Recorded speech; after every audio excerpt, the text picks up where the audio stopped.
Chapter 1149. Kangwu County had been regarded as Chu Xiu's exclusive property. No one could touch it, including Cold River City. Qi Wuhan was stunned when he saw Chu Xiu attacking him with all his might without any hesitation.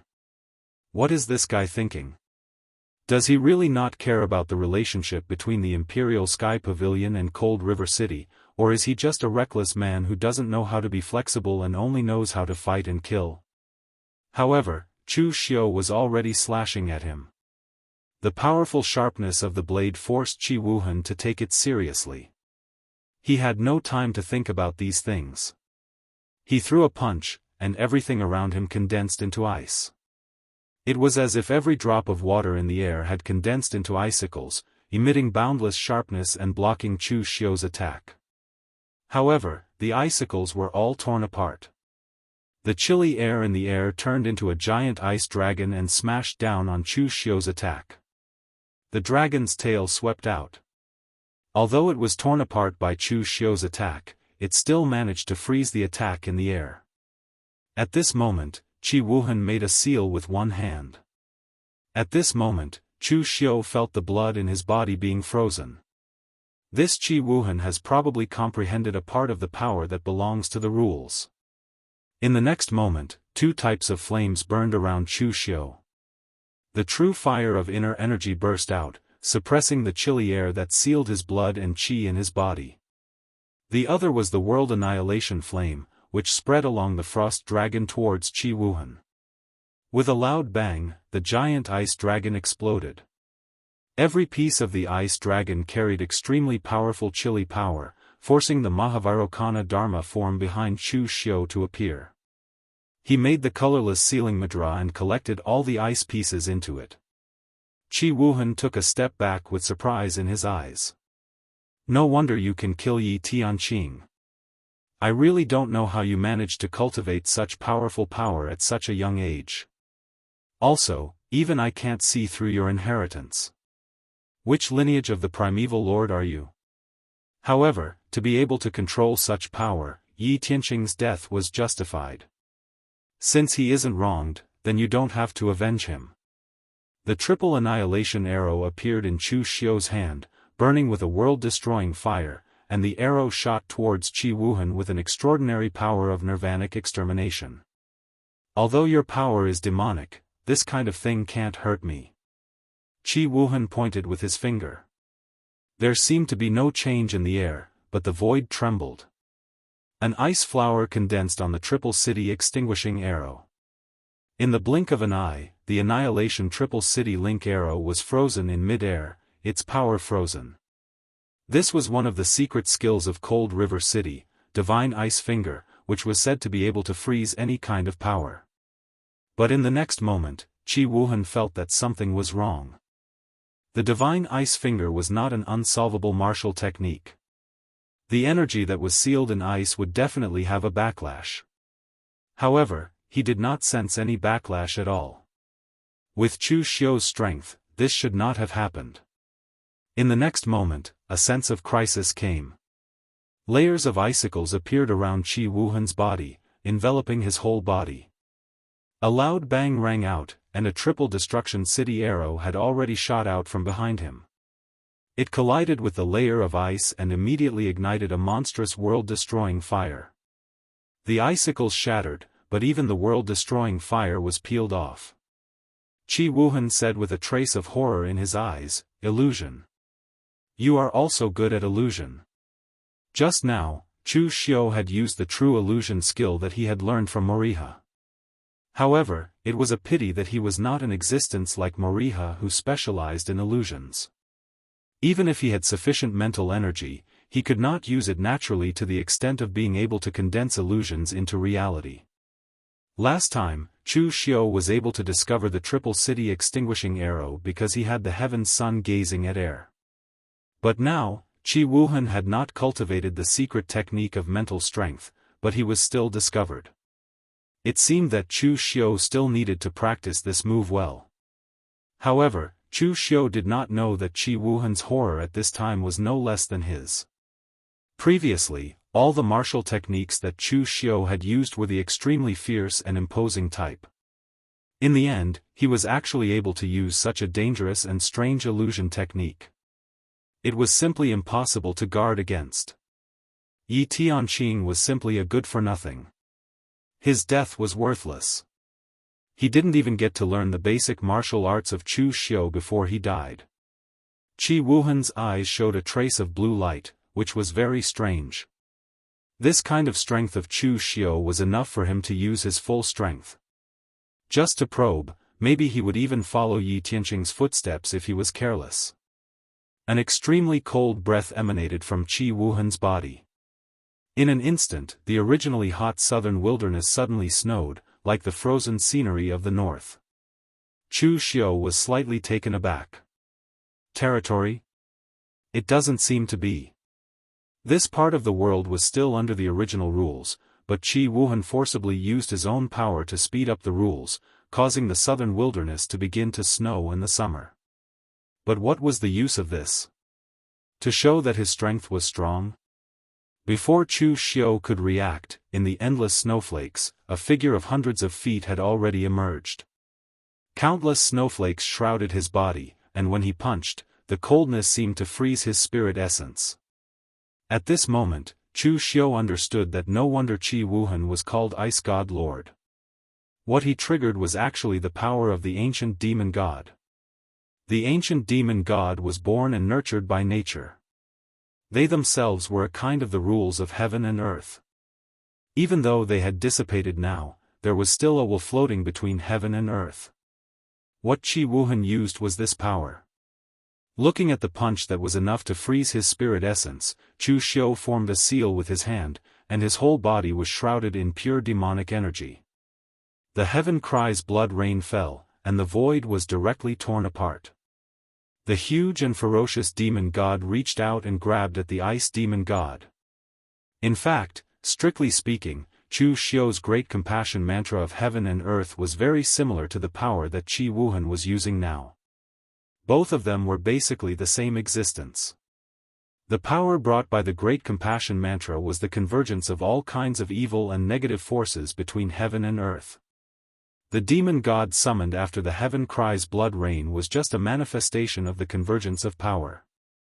The great compassion mantra was born in the primitive demon cave. This kind of power was attached to a warrior's body, so the great compassion mantra was born. If this power was born in the ancient times and no one had ever touched it, it might eventually become this kind of natural demon god body. Therefore, these two kinds of power were actually a manifestation of the will of heaven and earth. When the two collided, they were in a stalemate. Chu Xiu's combat strength had increased greatly, and Qi Wuhan was not an ordinary person. At least, he was much stronger than Yi Tianqing. Therefore, at this time, no one could do anything to the other. But when Qi Wuhan looked at the other people, his face darkened. Because the people of Cold River City were being beaten up. Qi Wuhan had already investigated the strength of Jianghu County before. He finally came to the conclusion that except for Chu Xiu, the others were just a motley crew. Only Qin Zhong, who was the former gatekeeper of Royal Sky Pavilion, could fight a little bit. The others were simply too weak to withstand a single blow. And now, there were a few more people around Chu Xiu, and their strength turned out to be the best among the warriors of the same level. It could even be said that they were the top existences. The ferocious-looking strong man's cultivation method was extremely strange. He could control the power of qi and blood. Not long after the fight, a warrior of Cold River City was sucked dry of his blood. As for the white-robed young man with the ancient halberd in his hand, his strength was frighteningly strong. He wasn't any weaker compared to those geniuses from the major sections. As he brandished the ancient halberd in his hand, the might he exuded was simply unparalleled. There were also the two seemingly gentle and delicate women. One of them had the strength of the true fire spiritual cultivation realm. Her cultivation method was extremely evil and could confuse one's mind and provoke inner demons. Although the other woman was slightly weaker, her attacks were incomparably ruthless. She was like an assassin that walked in the dark. It was fine if she didn't make a move, but once she did, even a martial artist at the true fire spirit refinement realm might be hit if he was caught off guard. And the last warrior, who looked the most ordinary, was also at a higher level among the warriors of the same level. At least, it would not be a problem for him to fight against the warriors of Cold River City. Qi Wuhan wanted to fight back, but the more he fought, the more frustrated he became. With a cold snort, Qi Wuhan broke free from the entanglement with Chu Xiu and shouted, "Come back." For some reason, Cold River City would not start a full-scale war with the Imperial Sky Pavilion for the time being. So, it was meaningless to continue the fight. Qi Wuhan was not Yi Tianqing, who would not care about anything as the fight went on. In the end, he would die in the fight. After taking a deep look at Chu Xiu, Qi Wuhan did not say anything in the end. He directly closed the city gate and retreated into the city.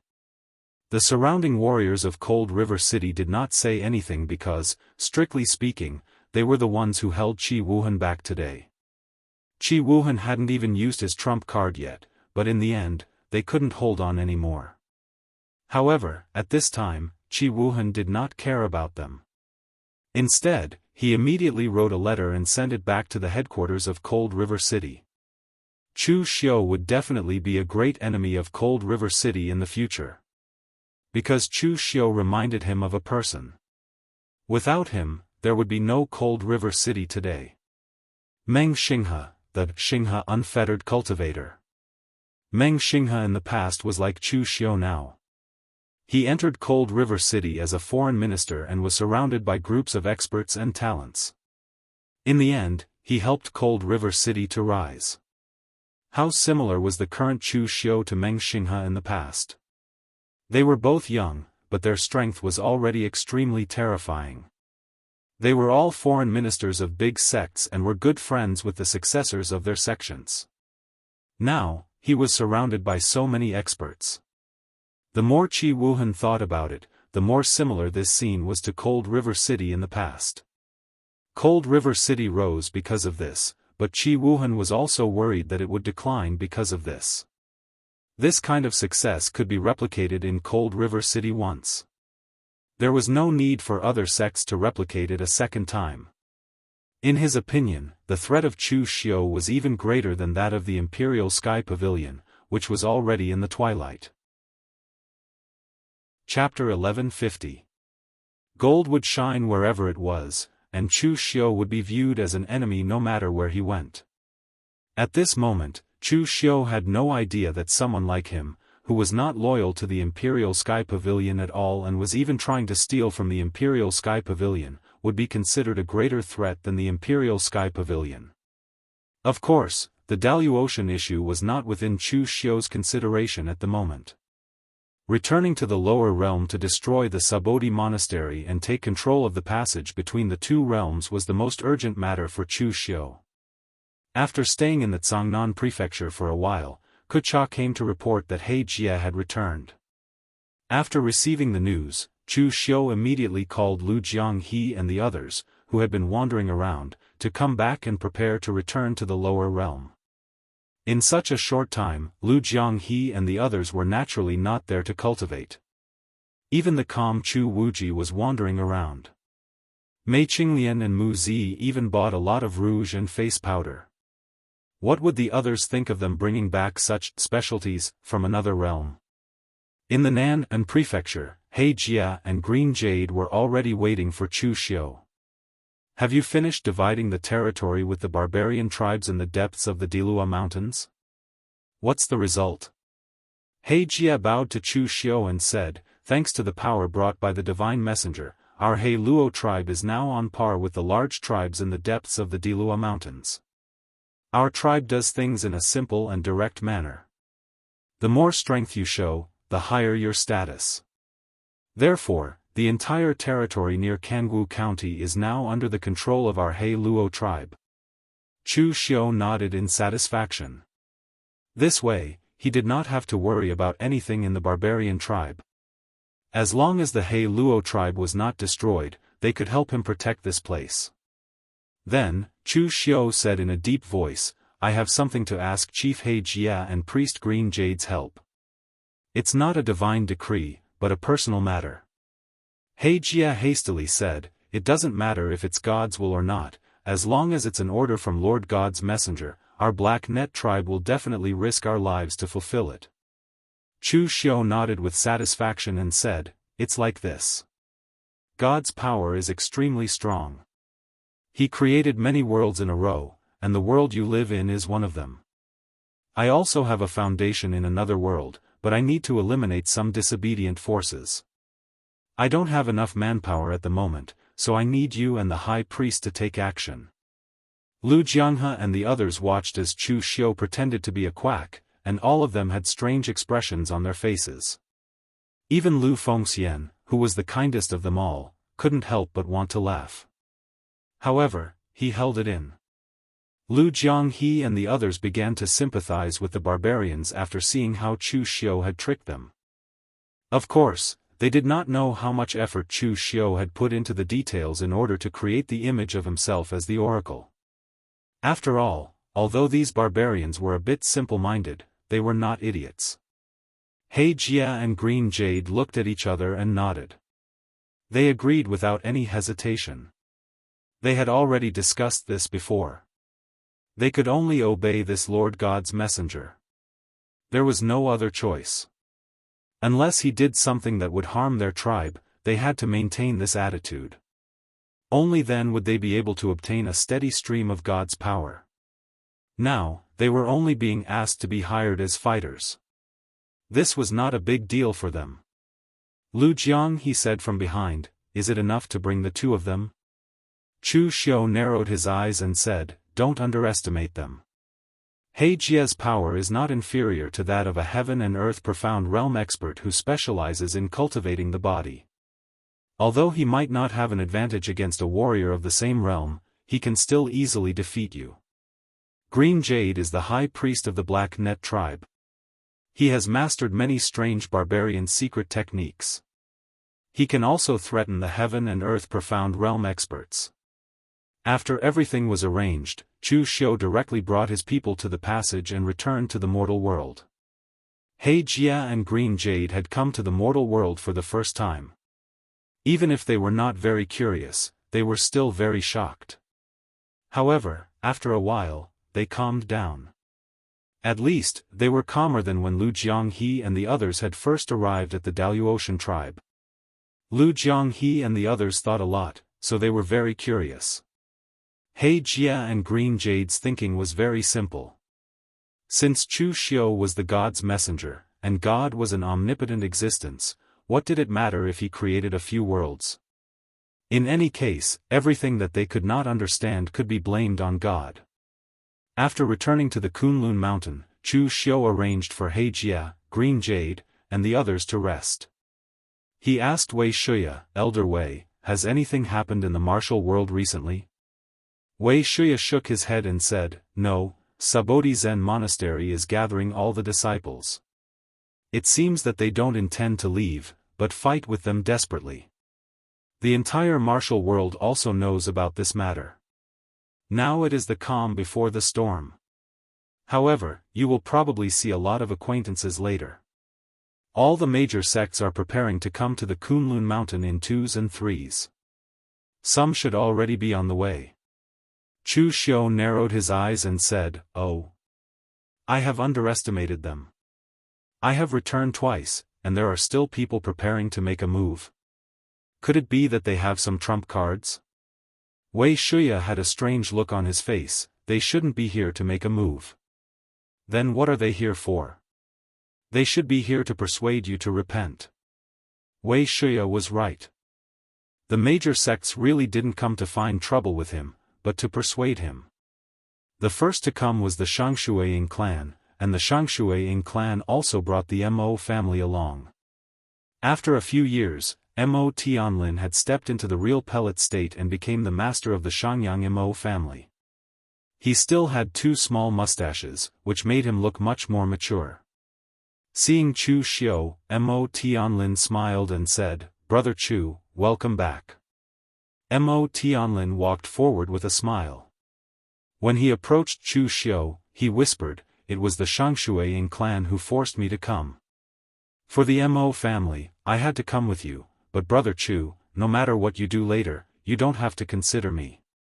Chu Xiu smiled and patted Mo Tianlin's shoulder with an unfathomable smile on his face.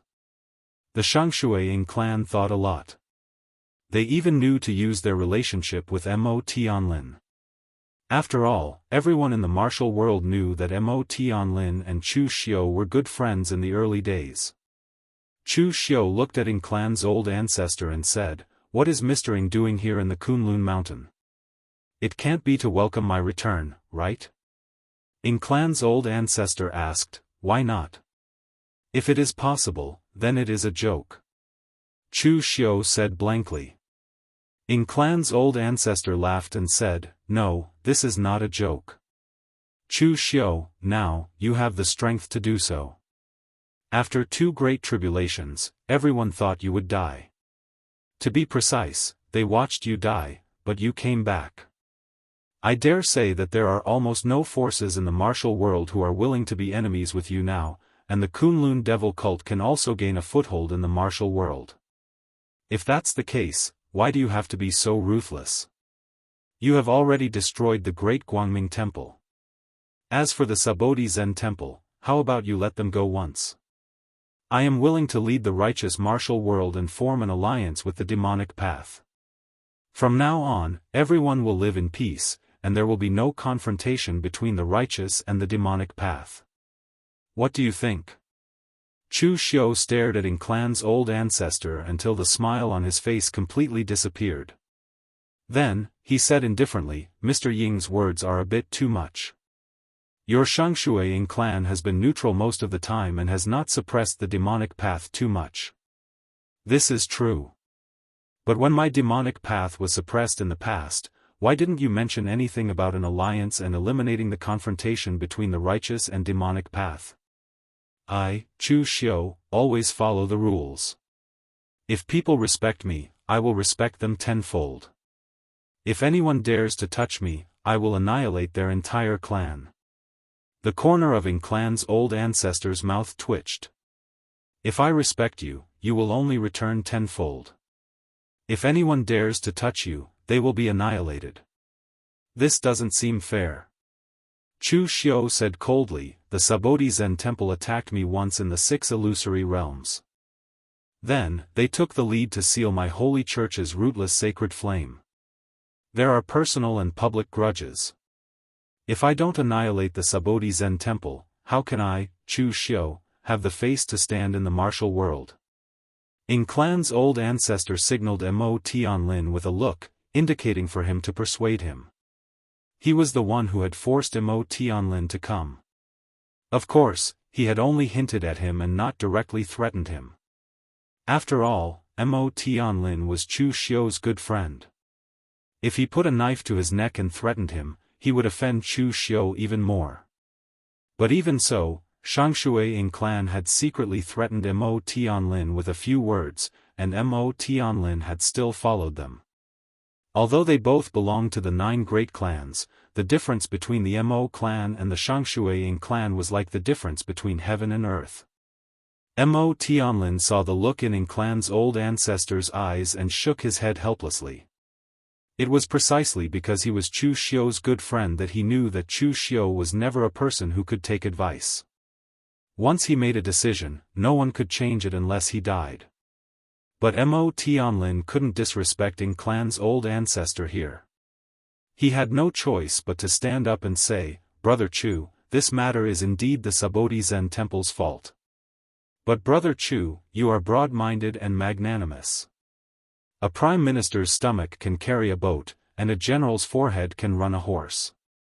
Your breadth of mind is unparalleled, and you are admired by millions of people in the martial world. Why don't we turn this matter into a small one and let it pass?" Listening to Mo Tianlin's nonsense, Chu Xiu couldn't help but stroke his chin. Was he talking about him? Ying clan's old ancestor's face darkened. Obviously, even an idiot could tell that Mo Tianlin was talking nonsense. In the entire martial world, there weren't many people who were more narrow-minded than Chu Xiu. Are you sure these words are used to describe Chu Xiu? Many people on Chu Xiu's side were trying to hold back their laughter, especially Luo Feiheng. She had known Mo Tianlin for a very long time. Although he was now the head of the clan and acted like a dog, he was still a playboy who had drawn his sword in a brothel in a fit of rage. He was not a serious person at all. The Ying family's patriarch was thinking too much if he wanted to use him. Ha! Ha ha ha! Ha ha ha! Just at this moment, a burst of laughter suddenly rang out. It was as if the old ancestor was about to faint from laughing so hard that his face darkened even more. Chapter 1151. Thanks to Mo Tianlin's nonsense, the atmosphere was no longer as solemn as before. As that devilish laughter rang out, everyone immediately turned to look. The person laughing maniacally was none other than Fang Qixiao, as well as the experts from the three major sword sects, Sword King City, Forgetful Sword Hut, and Windcloud Sword Tomb. Fang Qixiao looked at Mo Tianlin, laughing maniacally as he said intermittently, "Brother Mo, you're also a genius. Are you sure what you said about Brother Chu was not sarcastic? Why do I feel like you're defaming him?"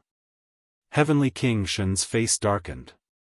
He pulled Fang Qixiao over, sealed his mouth with sword qi, and threw him behind him. This time, all the experts from the three major sword sects had come. Logically speaking, Fang Qixiao was not qualified to come. However, Heavenly King Shen's thoughts were the same as the Ying family's patriarch. He thought that bringing someone who was familiar with Chu Xiu would make things easier. Previously, Heavenly King Shen had thought that Fang Qixiao's friendship with a demon like Chu Xiu was not a good thing for Sword King City. But now, it seemed that this had become an opportunity for Sword King City. He could use Fang Qixiao's friendship with Chu Xiu to bring him to Kunlun and persuade Chu Xiu to stop. In the end, he had miscalculated. He had miscalculated because of Fang Qixiao's mouth. His laughter completely wiped out the atmosphere. Even Heavenly King Shen didn't know what to say. Heavenly King Shen coughed and said, "Official Chu, you should know why we are here. The five major sword sects rarely interfere with the affairs of the pugilistic world, but this matter," before Heavenly King Shen could finish, Chu Xiu interrupted, "I know what you want to say, sect leader Shen. If you want to persuade me to stop, I advise you to keep your mouth shut. Since you've rarely meddled in other people's business, it's best that you don't meddle in it now. The five great sword sects only exist in name and have become the three great sword sects. You don't want to lose another one, do you?" Hearing Chu Xiu's threatening words, the faces of the cultivators from the other three great sword sects turned somewhat ugly to behold. However, none of them said that Chu Xiu was being arrogant. None of them dared to fall out with Chu Xiu. The current Chu Xiu's strength was indeed somewhat beyond imagination. He could destroy a sect at the level of the Great Light Temple just like that. Although it was because of a surprise attack, there were only 3 people on Chu Xiu's side. In the entire pugilistic world, it seemed like no one could stop him other than the moon-worshipping cult and the most mysterious Elysium. At that moment, Fang Qixiao had already broken free from the shackles of Heavenly King Shen's sword qi. Only then did Chu Xiu realize that Fang Qixiao had actually stepped into the true fire spiritual refinement state. Even with Heavenly King Shen's strength, he could no longer suppress him for long. Fang Qixiao shrugged and said, "Sect leader, I've told you long ago that it's useless. No one can persuade Brother Chu. Moreover, as outsiders, you're still trying to persuade him like this. To be honest, Brother Chu's temper is already considered good. At least he didn't fight with you. You're not Brother Chu. You've never been killed, and no one has ever threatened the lifeline of your sect. At this time, you're still trying to persuade Brother Chu to be magnanimous. To be honest, it's a little inappropriate. It's commonly said that it's easier said than done. The monks of the Great Light Temple and Sabodhi Monastery all talk about karma. The karma they sowed in the past should now be repaid. It's very normal. Look, Sabodhi Monastery hasn't even asked for help from the outside. Why are we in such a hurry? Fang Qishao wasn't just speaking up for Chu Xiu. That was indeed what he was thinking. Although he was very inattentive most of the time, he still understood a small portion of the time. Everyone present was indifferent. They weren't really stupid. What Fang Qishao could understand, they actually understood as well. It was just that they were pretending to be ignorant. They didn't really sympathize with Sabodhi Monastery. Instead, they were afraid of Chu Xiu and the powerful threat of the revival of the fiendish Tao. Therefore, if they could preserve a trace of the power of the righteous Tao, they would do so. However, they didn't dare to really make a move against Chu Xiu. This was the only way they could think of. But from the looks of it now, Chu Xiu was determined to destroy Sabodhi Monastery. Their persuasion was useless. Chu Xiu glanced at the crowd and said, "I have to take back the karma of the Sabodhi Monastery. However, I've already said that this matter only involves my personal grudge with the Buddhist sect. It has nothing to do with any of you. As long as no one interferes, I guarantee that I won't do anything to any of you." Hearing Chu Xiu's words, everyone present cupped their hands and turned to leave. It wasn't that they trusted Chu Xiu. It was that they had no other choice but to trust Chu Xiu. After leaving the mountain, Heavenly King Shen said to Fang Qishao, who was still looking around, "Make some preparations after returning to Sword King City." Fang Qishao was surprised. "What preparations?" "Prepare to take over the position of Sword King City's sect leader." Fang Qishao's expression became even more surprised. "Sect leader, what's wrong with you? You're still in the prime of your life and you're already impotent? I heard that Brother Chu inherited many treasures left behind by Dugu Weiwei. There must be supreme-grade divine pills among them. I'll be thick-skinned and ask for one for you. You better not be impotent." Heavenly King Shen couldn't help but smack the back of Fang Qishao's head. His face darkened. "Who's impotent? Then why are you handing the position to me when you're doing so well as the sect leader? I don't even have confidence in myself now, let alone you." Heavenly King Shen looked exasperated. "A storm is brewing. I don't understand the pugilistic world anymore. Although Sword King City is far away in the western region, if something happens, we won't be able to escape unscathed. You're friends with Chu Xiu. If you become the sect leader, even if Chu Xiu grows to Dugu Weiwei's level in the future, with you around, Sword King City will be safe." Although Chu Xiu was a person who was ruthless, heartless, and liked to go to extremes, it was undeniable that he was a sentimental person. Lu Fengxian was his good friend. In the past, when he wasn't as strong as he was now, he dared to wreak havoc in the Yunu Palace for Lu Fengxian's sake. Mo Tianlin was also his good friend in the past. Even though the gap between them was like heaven and earth now, he was willing to give Mo Tianlin face and not fall out with the Ying family's patriarch on the spot. So when you become the sect leader of Sword King City in the future, Chu Xiu won't make things difficult for Sword King City for your sake. Fang Qishao touched his face smugly and said, "Like I said, even if I don't have a sword in my hand, I won't starve to death with my face. Not to mention with Brother Chu, even in the brothels of Eastern Qi, my face is also very big. Back then, when I went to the brothels, I didn't even need to rely on my face." Before he could finish, Heavenly King Shen glared at him fiercely. "Shut up. After you become the sect leader of Sword King City, if you still speak without thinking and mention brothels again, I will break your legs. Anyway, the only thing I need is your face."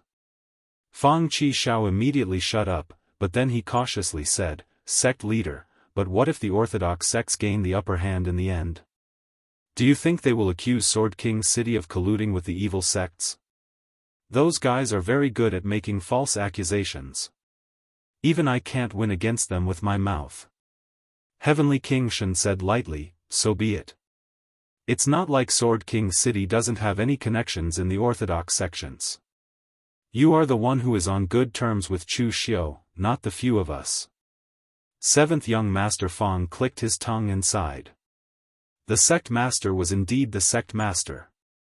His ability to lie without blinking was something that 7th young Master Fong would never be able to learn.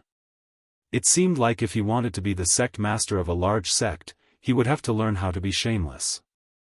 A few days later, on Kunlun Mountain, all the forces under Chu Xiu's command had gathered. He only left a few low-level disciples on Kunlun Mountain. The others were prepared to join him and destroy Sabodi Zen Monastery. Given Chu Xiu's current power, no one would dare to cause trouble on Kunlun Mountain. Moreover, there was nothing precious on Kunlun Mountain, so there was no need to worry about it being destroyed. The only precious thing was the rootless sacred flame, but it could only be sealed, not destroyed.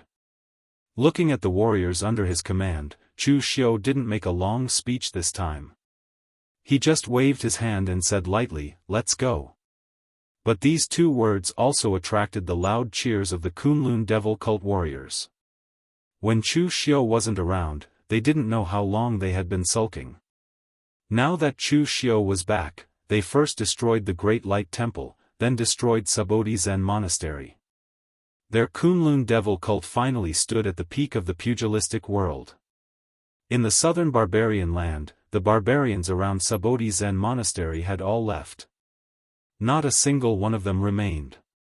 Although Sabodi Zen Monastery was prepared to let these barbarians leave to prevent them from being accidentally injured when the war was about to start, they had all left before Sabodi Zen Monastery could say anything. This made the warriors of Sabodi Zen Monastery very angry. After all, in the past, their Sabodi Zen Monastery had provided them with a lot of protection. The warriors of the Central Plains saw them as barbarians, and only Sabodi Zen Monastery saw them as their people. In the end, at this critical moment, they had done such a thing. It was a little disappointing. Luo Mo didn't say anything. In his opinion, this was very normal. It was human nature to seek benefits and avoid harm. Whether it was the people of the Central Plains or the barbarians, it was the same. Many people were destined to die in this war, and they were destined to be tainted with a lot of karma. Since this was the case, it was better to have fewer deaths. Monk Bukong walked behind Luo Mo and said, "Are you worried?" Luo Mo nodded, then shook his head and said, "Of course I'm worried. However, I know that worrying is useless. My Sabodi Zen Monastery can't avoid this battle to settle our karma." Monk Bukong sighed and shook his head. "Your talent is the highest among all the warriors I've seen in the monastery. Even in my Sabodi Zen Monastery 500 years ago, no one could compare to you. It's a pity that you were born at the wrong time." Luo Mo nodded and said, "I feel the same way. If I was born 500 years ago and could see the charm of Demon Lord Dugu Weiwei, Immortal Ning Xuanji, Sword Saint Gu Qingcheng, and the others, how wonderful would that be?" Monk Bukong was stunned. He didn't mean that. Just as he was about to say something, the disciples of the monastery shouted from outside. "The Kunlun devil cult is attacking." Chapter 1152. In front of the gates of Sabodi Monastery, the banner of the demonic path fluttered in the wind. A murderous aura shot into the sky. The entire Sabodi Monastery was shrouded in a terrifying aura. At this time, further away, Chu Xiu was certain that the other martial art practitioner factions in the underworld were also secretly observing. The last time Chu Xiu had destroyed the Great Light Temple, it had been too fast. In a day, the Great Light Temple had been razed to the ground. By the time they had rushed over, they could not see anything. Although Su Yun and the others were still alive, Su Yun and the others rarely revealed the details of that battle. They also did not know how strong Chu Xiu was. Therefore, although they could not stop this battle, they also wanted to see how strong Chu Xiu was. Compared to the high and mighty Great Light Temple, although the area of Sabodi Monastery was not small, it did not have as many tall buildings. The temples were scattered in picturesque disorder, like a lotus flower. However, after this battle, how many people from Sabodi Monastery would be left? Standing at the gates of Sabodi Monastery, Chu Xiu said in a deep voice, "Kunlun Chu Xiu has come to collect a debt." As Chu Xiu's voice fell, it did not dissipate. Instead, it reverberated between heaven and earth, like a demonic voice that kept reverberating. The gates of Sabodhi Monastery opened, and monk Bukong, Rama, and the others filed out. All the martial art practitioners in Sabodhi Monastery did not have any expressions of fear. Instead, they looked very solemn. Rama said lightly, "My Sabodhi Monastery does not owe anyone a debt. But you all owe me karma."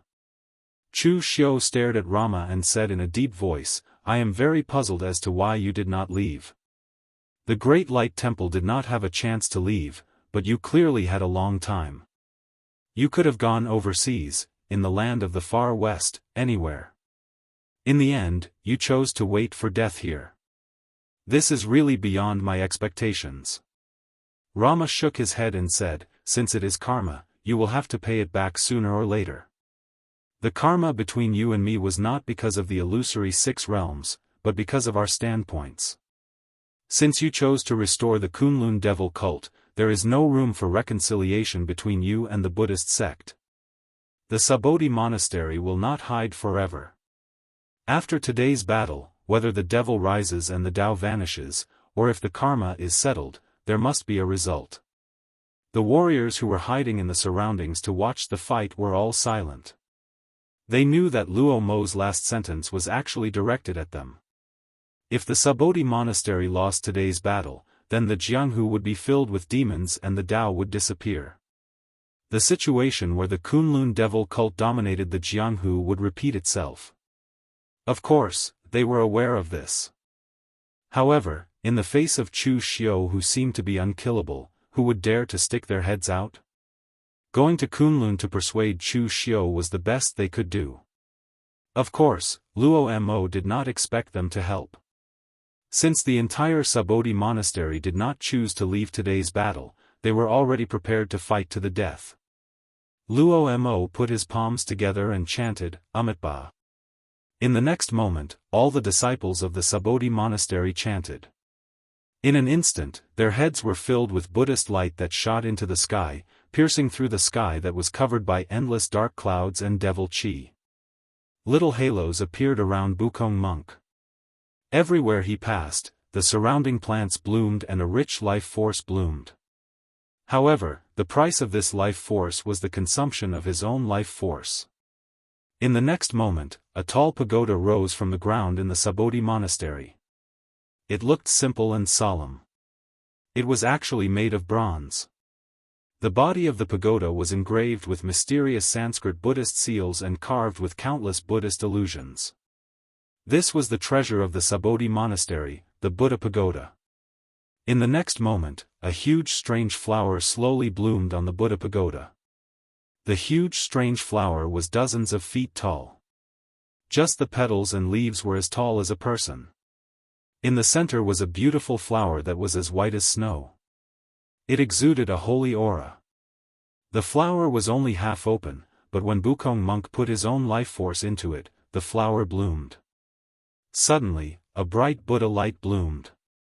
A strong power floated out, and the blinding golden Buddha light made the entire Sabodhi temple unable to contain any xenogenic powers. Bukong monk's eyes widened. Bukong monk's eyes widened. According to legend, when the Buddha smiled while holding a flower, the flower he was holding was the Adumbra flower that was currently in full bloom. Chu Xiu raised his eyebrows slightly. The heritage of the Sabodhi Monastery was much deeper than that of the Great Light Temple. They even had such a legendary existence. However, when Chu Xiu saw the Adumbra flower, his first reaction was not to wonder how difficult it was to deal with. Instead, he wondered if he could use this thing to refine another Supreme God pill. At the same time, Rama also formed a seal with his hands. In an instant, the array formation of the entire Sabodhi Monastery began to stir. A wisp of chi and blood bloomed within the wisp of Buddhist light around him. A dazzling golden light bloomed behind his head. This was actually the state of burning his primordial spirit. The expressions of the surrounding warriors who were watching the battle suddenly changed. The Sabodhi Monastery was really going all out this time. Rama had actually started burning his blood essence and primordial spirit right from the start. He did not even test the waters. This clearly showed that he was not prepared to leave any way out for himself. Moreover, as Rama formed a seal with his hands, a huge light shadow appeared in the Subodhi monastery. It was a huge Bodhi tree that seemed to connect the heavens and the earth. All sorts of colorful fruits hung on its branches. They were as dazzling as crystals and gems. Compared to the Buddha pagoda and the Adumbra flower, the Subodhi tree was undoubtedly more famous. After all, the entire Subodhi monastery's name came from this tree. It was said that the Subodhi monastery's Subodhi tree could allow Buddhist disciples to gain enlightenment under the tree. It would increase the Buddhist charm, allowing them to understand the various Buddhist principles more quickly. In the past, when people from the Great Light Monastery came to the Subodhi monastery to discuss Buddhism, they had to pay a huge price to sit under the Subodhi tree and gain enlightenment for a day. However, no one in the entire martial world had ever heard that the Subodhi tree could actually activate its power. They had always thought that this thing could only be used for cultivation. At this moment, a glimmer of hope even appeared in the hearts of the other sections. The Subodhi monastery was actually able to explode with such great power. Perhaps Chu Xiu would return in defeat today? Looking at the Adumbra flower with Buddhist light and the incomparably huge Subodhi tree, Chu Xiu shook his head and said, "In order to deal with me, it looks like the Subodhi monastery has used all its trump cards. You've really put in a lot of effort. Unfortunately, it's still useless." As soon as Chu Xiu finished speaking, he waved his hand, and all the warriors belonging to the Kunlun devil cult were ready to move. They stood in various positions, forming one battle formation after another. At the sight of this, the expressions of the older generation cultivators like the Ying family's old ancestor changed. Battle formation. It was the Kunlun devil cult's battle formation. If one could use items to set up a battle formation, one could naturally use people as well. However, it required a large number of warriors and repeated practice. Practicing battle formations required a large amount of time, so even some of the top sects with sufficient numbers of people were unwilling to use such things. The gains did not make up for the losses. Thus, only big countries like Eastern Qi and Northern Yen would use simple battle formations like this to deal with battles on the battlefield. And now, looking at the battle formation that Chu Xiu's subordinates had created, it was mighty and powerful. It was definitely not an ordinary battle formation. Moreover, the coordination between the cultivators showed that they had definitely practiced it for a long time. The Ying family's patriarch and the others guessed more or less the same. During the year that Chu Xiu was away, the Kunlun devil cult had sealed off their mountain. Not only did they cultivate, but they also took out these battle formations to practice. As for the origin of the battle formations, they came from the inheritance of the Skycry demon Exalt. Grandmaster Yuan Ji had restored them and given them to others to practice. Back then, Wei Shuya had all the disciples of the Kunlun devil cult practice these battle formations to calm the hearts of the people. He was afraid that they would be too idle and cause trouble. He did not expect that they would be put to use today. Chu Xiu, Wei Shuya, and Shang Tianliang stepped forward. Just the three of them alone were enough to destroy 90% of the sects in the pugilistic world. Leave Rama to me. Merchant City's city lord and elder Wei, think of a way to destroy that Adumbra flower.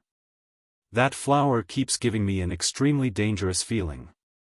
After speaking to these two, Chu Xiu turned to He Jia and Green Jade and said, "Do you see that old monk? The two of you deal with him. There's no need to risk your life. That old monk has already sacrificed 90% of his vitality. You just need to hold him back. Even if you can't kill him, he won't be able to live." He Jia and Green Jade stepped forward and nodded simultaneously.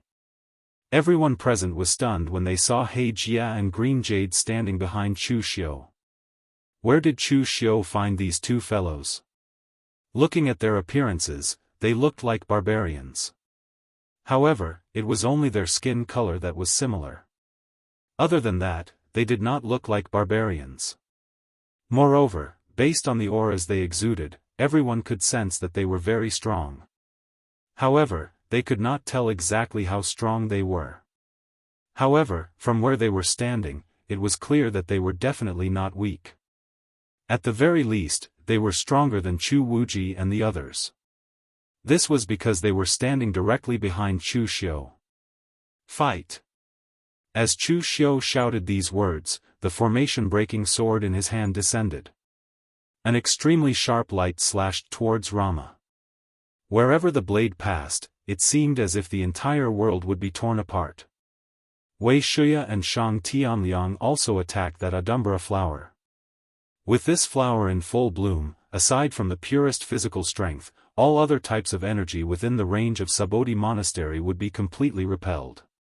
If they could not destroy it, it would be extremely difficult for Chu Xiu's side to break into Subodhi Monastery. Even if they succeeded in the end, they would definitely suffer great losses. In terms of martial arts, Wei Shuya and Shang Tianliang both belonged to the type that relied on brute force. When the two of them worked together, they had to destroy the Adumbra flower as quickly as possible. However, Monk Bukong had used 90% of his vitality to make the Adumbra flower bloom. How could he let the two of them succeed so easily? He chanted the name of Buddha, and Sanskrit characters appeared around him. These characters transformed into Buddhist seals that enveloped the two of them. However, in the next moment, He Jie roared and smashed the Buddhist seals with his giant war hammer. Green Jade followed closely behind him, muttering a strange incantation. A layer of green mist ignored all stellar energy defenses and landed on Monk Bukong's body, devouring his vitality. As soon as the two of them made their moves, the expressions of everyone present changed abruptly. Chapter 1153. After Chu Xiu destroyed the Great Light Temple, everyone thought that they had seen through Chu Xiu's trump card. However, in the blink of an eye, Chu Xiu had brought out two people of unknown origins. This immediately shocked everyone present. He Jia and Lu Ju were not warriors, so even if they attacked now, no one could see their realms. Although they could not see their realms, they could see their strength. He Jia's physical strength was extremely strong. At the very least, no one present had the confidence to say that they could defeat He Jia in terms of physical strength. As for Lu Ju, her strange attack method was somewhat incomprehensible to the crowd. However, it seemed to be something like a curse. What was truly terrifying was that her curse could actually ignore the level of defense of Monk Bukong. It could ignore any internal supreme force or even mental strength. It could directly begin to deprive a person of their vitality. This was simply impossible to guard against. It was a little too terrifying. One was an existence whose physical body was comparable to the heaven and earth realm, and the other was a priest who could endanger the heaven and earth realm warriors. When these two joined forces, the degree of strangeness was so great that no one present dared to say that they could completely defeat them. Only the heavens knew where Chu Xiu had gotten these two people from. With such powerful strength, why had they never heard of them before? Just now, when the Subodhi Monastery used their trump card to fight for their lives by bringing out the Subodhi treasure tree and Adumbra, they thought that the battle would be tilted in their favor. Who would have thought that Chu Xiu would flip the situation once again with a flip of his hand? At that moment, Chu Xiu and Luo Mo had already started fighting. The moment the two of them started fighting, it was as if the sky was falling and the earth was splitting. The two of them seemed to be fighting with their lives on the line.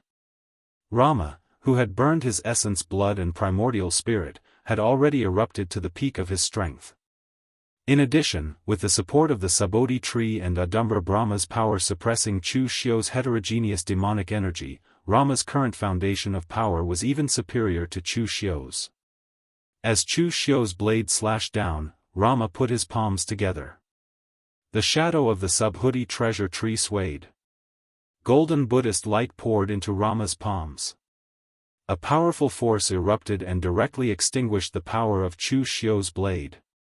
Feeling that powerful force, Chu Xiu's expression changed slightly.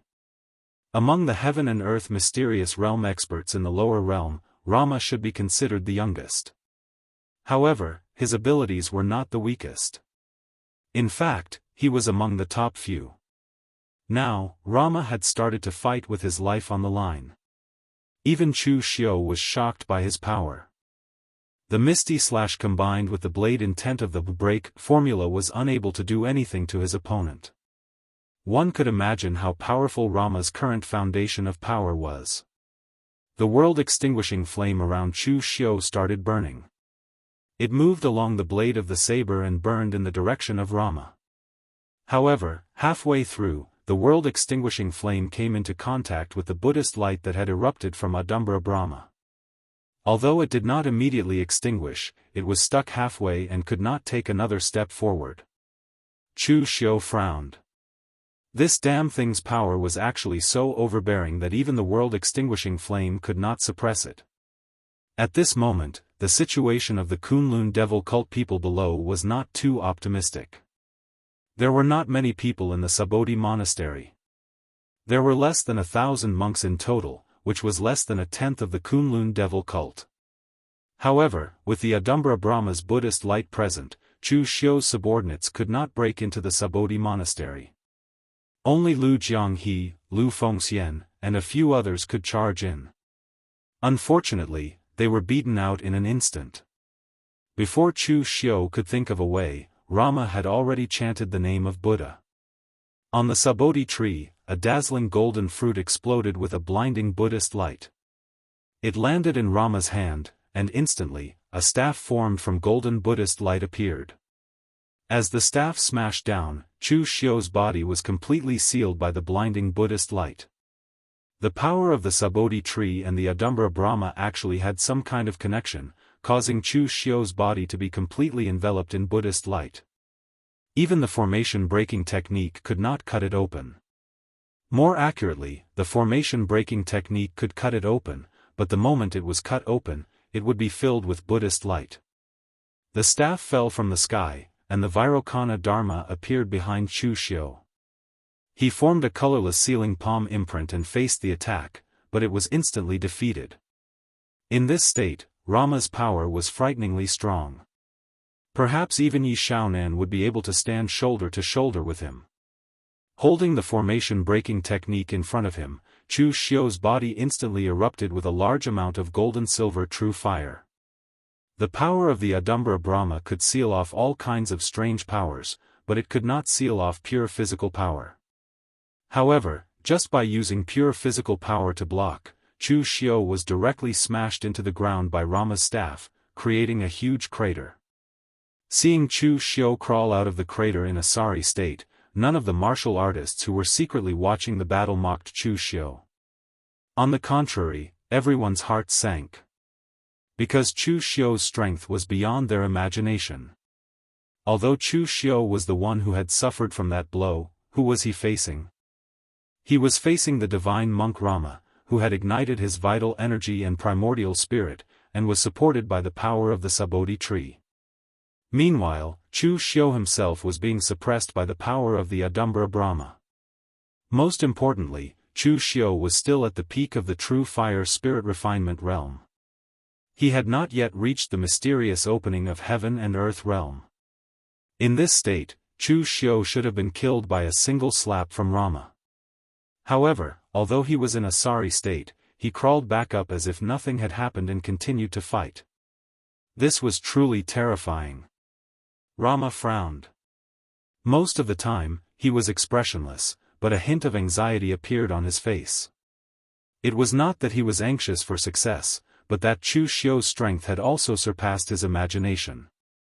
He could not last long by igniting his vital energy and primordial spirit. If he could not kill Chu Xiu in this battle, then their Subodhi monastery would sooner or later experience another calamity. Rama let out a long breath. As he put his palms together and chanted the name of Buddha, specks of Buddhist light rose from the Subodhi tree. Each speck of Buddhist light nurtured a Buddha. Chu Xiu's expression changed abruptly when he sensed that power. Pure demonic qi swirled around his body. As his hand descended, the sky-wept blood rain suddenly descended. The powerful aura tore through the void. Even the power of Adumbra could not temporarily seal the space torn by the mantra of great compassion. The phantom of the demon god stretched out half its body, wanting to tear apart the Buddhist light. However, in the next moment, the Dharma images of Buddhas condensed within the endless Buddhist light. In an instant, they covered the entire sky. They chanted the name of Buddha in unison, and in an instant, the sound of Buddhist chanting resounded throughout the universe.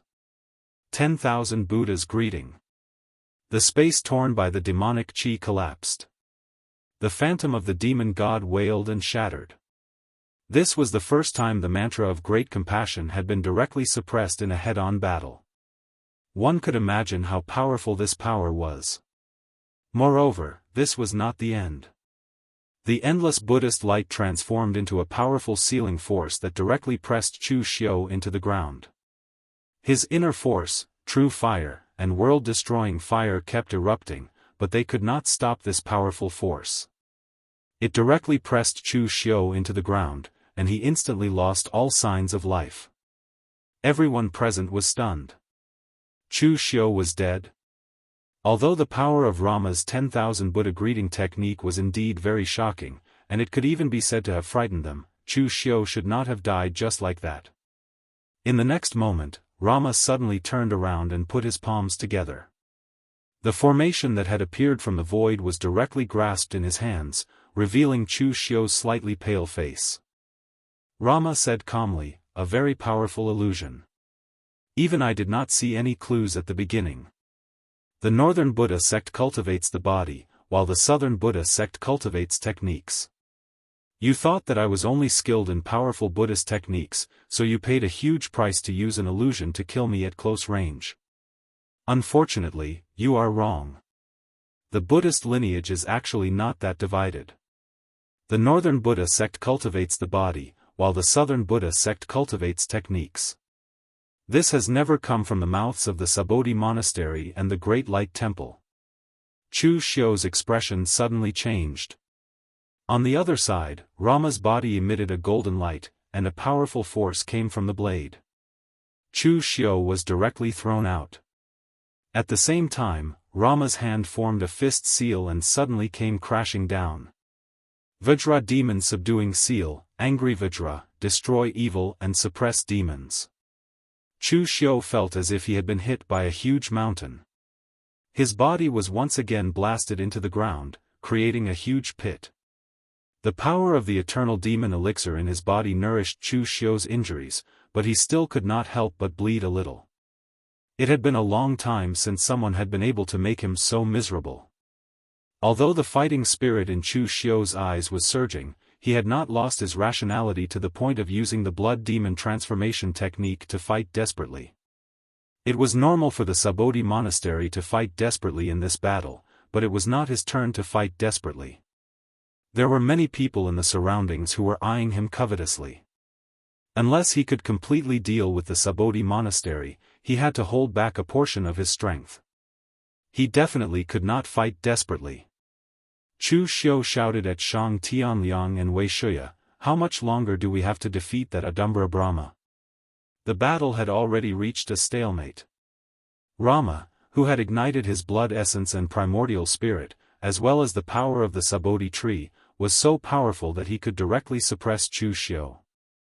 If he did not fight desperately, he would not be able to defeat Rama at all. He could only be sent flying again and again.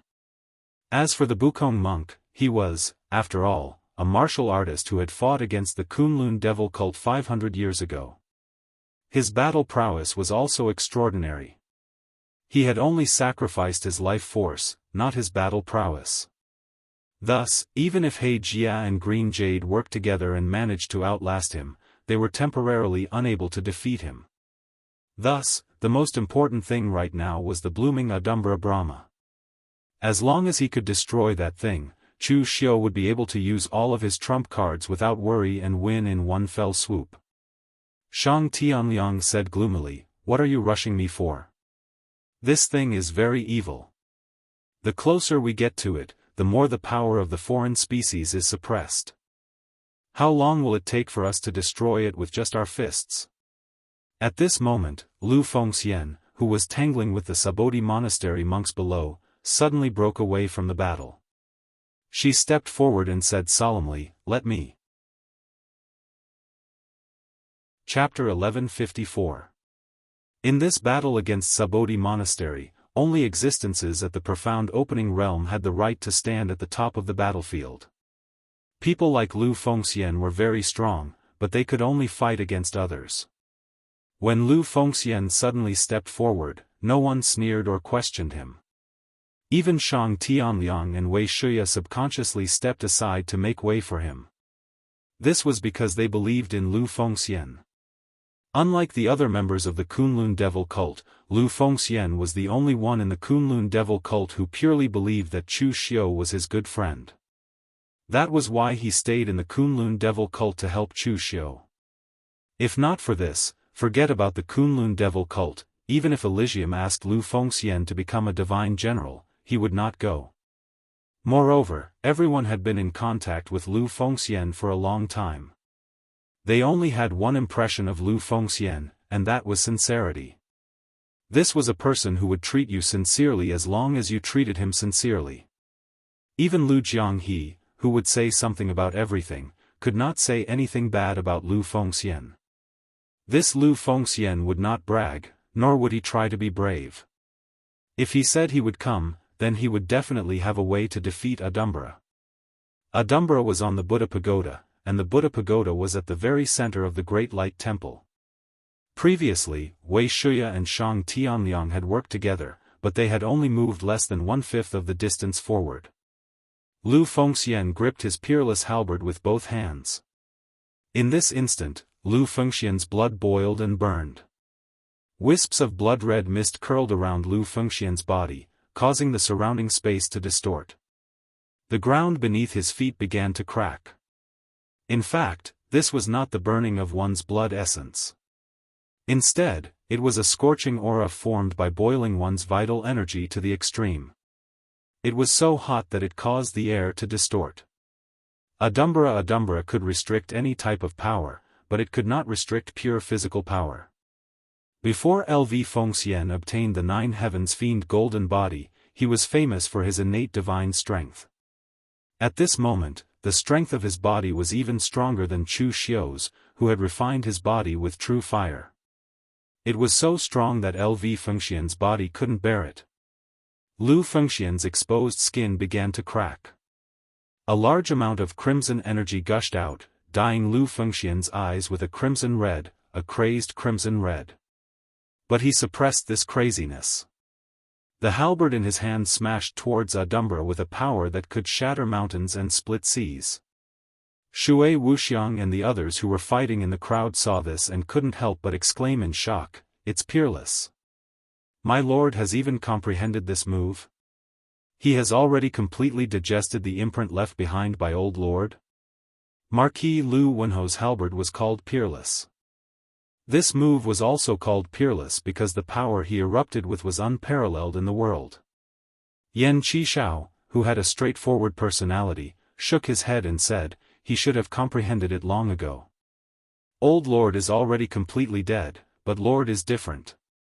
Do you still remember when Old Lord used peerless? It was when he was forced into a dead end. Old Lord's peerless will only be used for himself. Lord has comprehended peerless a long time ago, but he has never used it for himself. Instead, he has used it for Chu Xiu. This is the biggest difference between him and Old Lord. Lord and Old Lord, in the end, are two different people." When Yan Qishao finished speaking, the other three also let out a long sigh, as if they had thought through something and let go of their burdens. Actually, at the very beginning, the three of them had recognized Lu Fengxian as their master completely because Marquis Lu Wenho's primordial spirit imprint and inheritance were on Lu Fengxian. Simply put, they had treated Lu Fengxian as a substitute for Marquis Lu Wenho. However, after being with Lu Fengxian for such a long time, they had long been influenced by Lu Fengxian's personal charm and gradually realized a problem.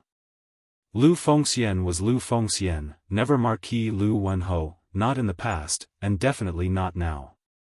Of course, this was no longer important to them. What was important was that even if they understood this, they were still willing to serve Lu Fengxian as their master and continue to call her lord. At this time, seeing Lu Fengxian erupt with such a powerful force, the expressions of the other warriors from Sabodi Monastery suddenly changed. They wanted to go over to stop her, but they were jointly stopped by Shang Tianliang and Wei Shuya, who did not allow them to take a step closer to Lu Fengxian. Halberd smashed down like a landslide. Everywhere he passed, there was an ear-piercing explosion. It was a powerful explosion caused by the qi of heaven and earth exploding into particles invisible to the naked eye. Even among the mysterious heaven and earth realm existences, there were only a handful of people who could reach such a level with pure physical strength. At this time, on the trunk of a giant tree in the distance, Chen Qingdi stood high and watched this scene. The news of this battle had been released so early, of course, Chen Qingdi also knew about it. However, compared to the many thoughts of others, Chen Qingdi purely came to watch the show. After seeing Lu Fengxian's attack, Chen Qingdi slapped Xia Xiaolu, who was standing beside him, and almost fell down. "Master, why did you hit me?" Xia Xiaolu looked aggrieved. Chen Qingdi said lightly, "It's nothing. It's just a pity that Lu Fengxian didn't join my world alliance." The people of Jianghu all felt that Chu Xiu was incomparably amazing. Of course, this was not a feeling, but a fact. But Chen Qingdi was different. Although he also admired Chu Xiu, he admired Lu Fengxian even more. He admired his strength, and he also admired his character. The first time he saw Chu Xiu, Chen Qingdi could feel that Chu Xiu was not the kind of person who would submit to others. Recruiting him into the sect was actually more troublesome. Lu Fengxian, on the other hand, was a person who valued friendship and righteousness and treated people sincerely. In the Jianghu, such a person was either almost dead or had become distorted in the mortal world. There were really not many people who could still maintain such a state of mind. Unfortunately, they were fated, but not fated. When he tried to recruit Lu Fengxian before she became famous, she refused, let alone now. At this time, Xia Xiaolu was simply about to cry. He said with deep confusion, "You feel pity for brother Lu, why did you hit me?" Chen Qingdi glanced at Xia Xiaolu and said, "What, can't a master hit you if he wants to? Look at him, then look at you, your old friend, the two on the dragon and tiger list, one is about to dominate Jianghu, the other is about to shock the world. Look at you now, do you think you shouldn't hit him?" Hearing Chen Qingdi's words, Xia Xiaolu didn't dare to say a word. Comparing himself to those two monstrous geniuses? This is shameless, how can they be compared? He directly gave up and said, hit me as much as you want. Just don't let me die, don't let World Alliance's legacy end. Chen Qingdi coldly snorted, but he didn't continue to hit him. He continued to look at the situation in front of him. Lu Fengxian's halberd strike was pure power to the extreme. Layers of Buddhist light blocked in front of him, but it couldn't block the power of his halberd strike. The ancient halberd, which had been scorched red by pure power, smashed down. In that instant, everyone felt as if the earth was quaking and the mountains were shaking. A crack appeared on the bronze pagoda, and the surrounding earth began to shatter. One of the Adumbra's flower petals was directly shattered by Lv Fengxian's halberd. Although that Adumbra had only shattered one petal, the entire flower's power seemed to have dissipated. The flower closed and withered, and the power enveloping Sabodi Monastery slowly shrank. After slashing out with the halberd, Lu Fengxian directly knelt on one knee on the ground, panting heavily. Bloody lines appeared on his skin, and blood seeped out. Clearly, that attack just now had consumed a lot of his energy. Seeing this, Shui Wuxiang and the others immediately surrounded him, vigilantly looking around. They had worried too much. Without the support of Adumbra's power, Sabodi Monastery immediately fell into a disadvantage. They were surrounded and attacked by 10 times their number of enemies.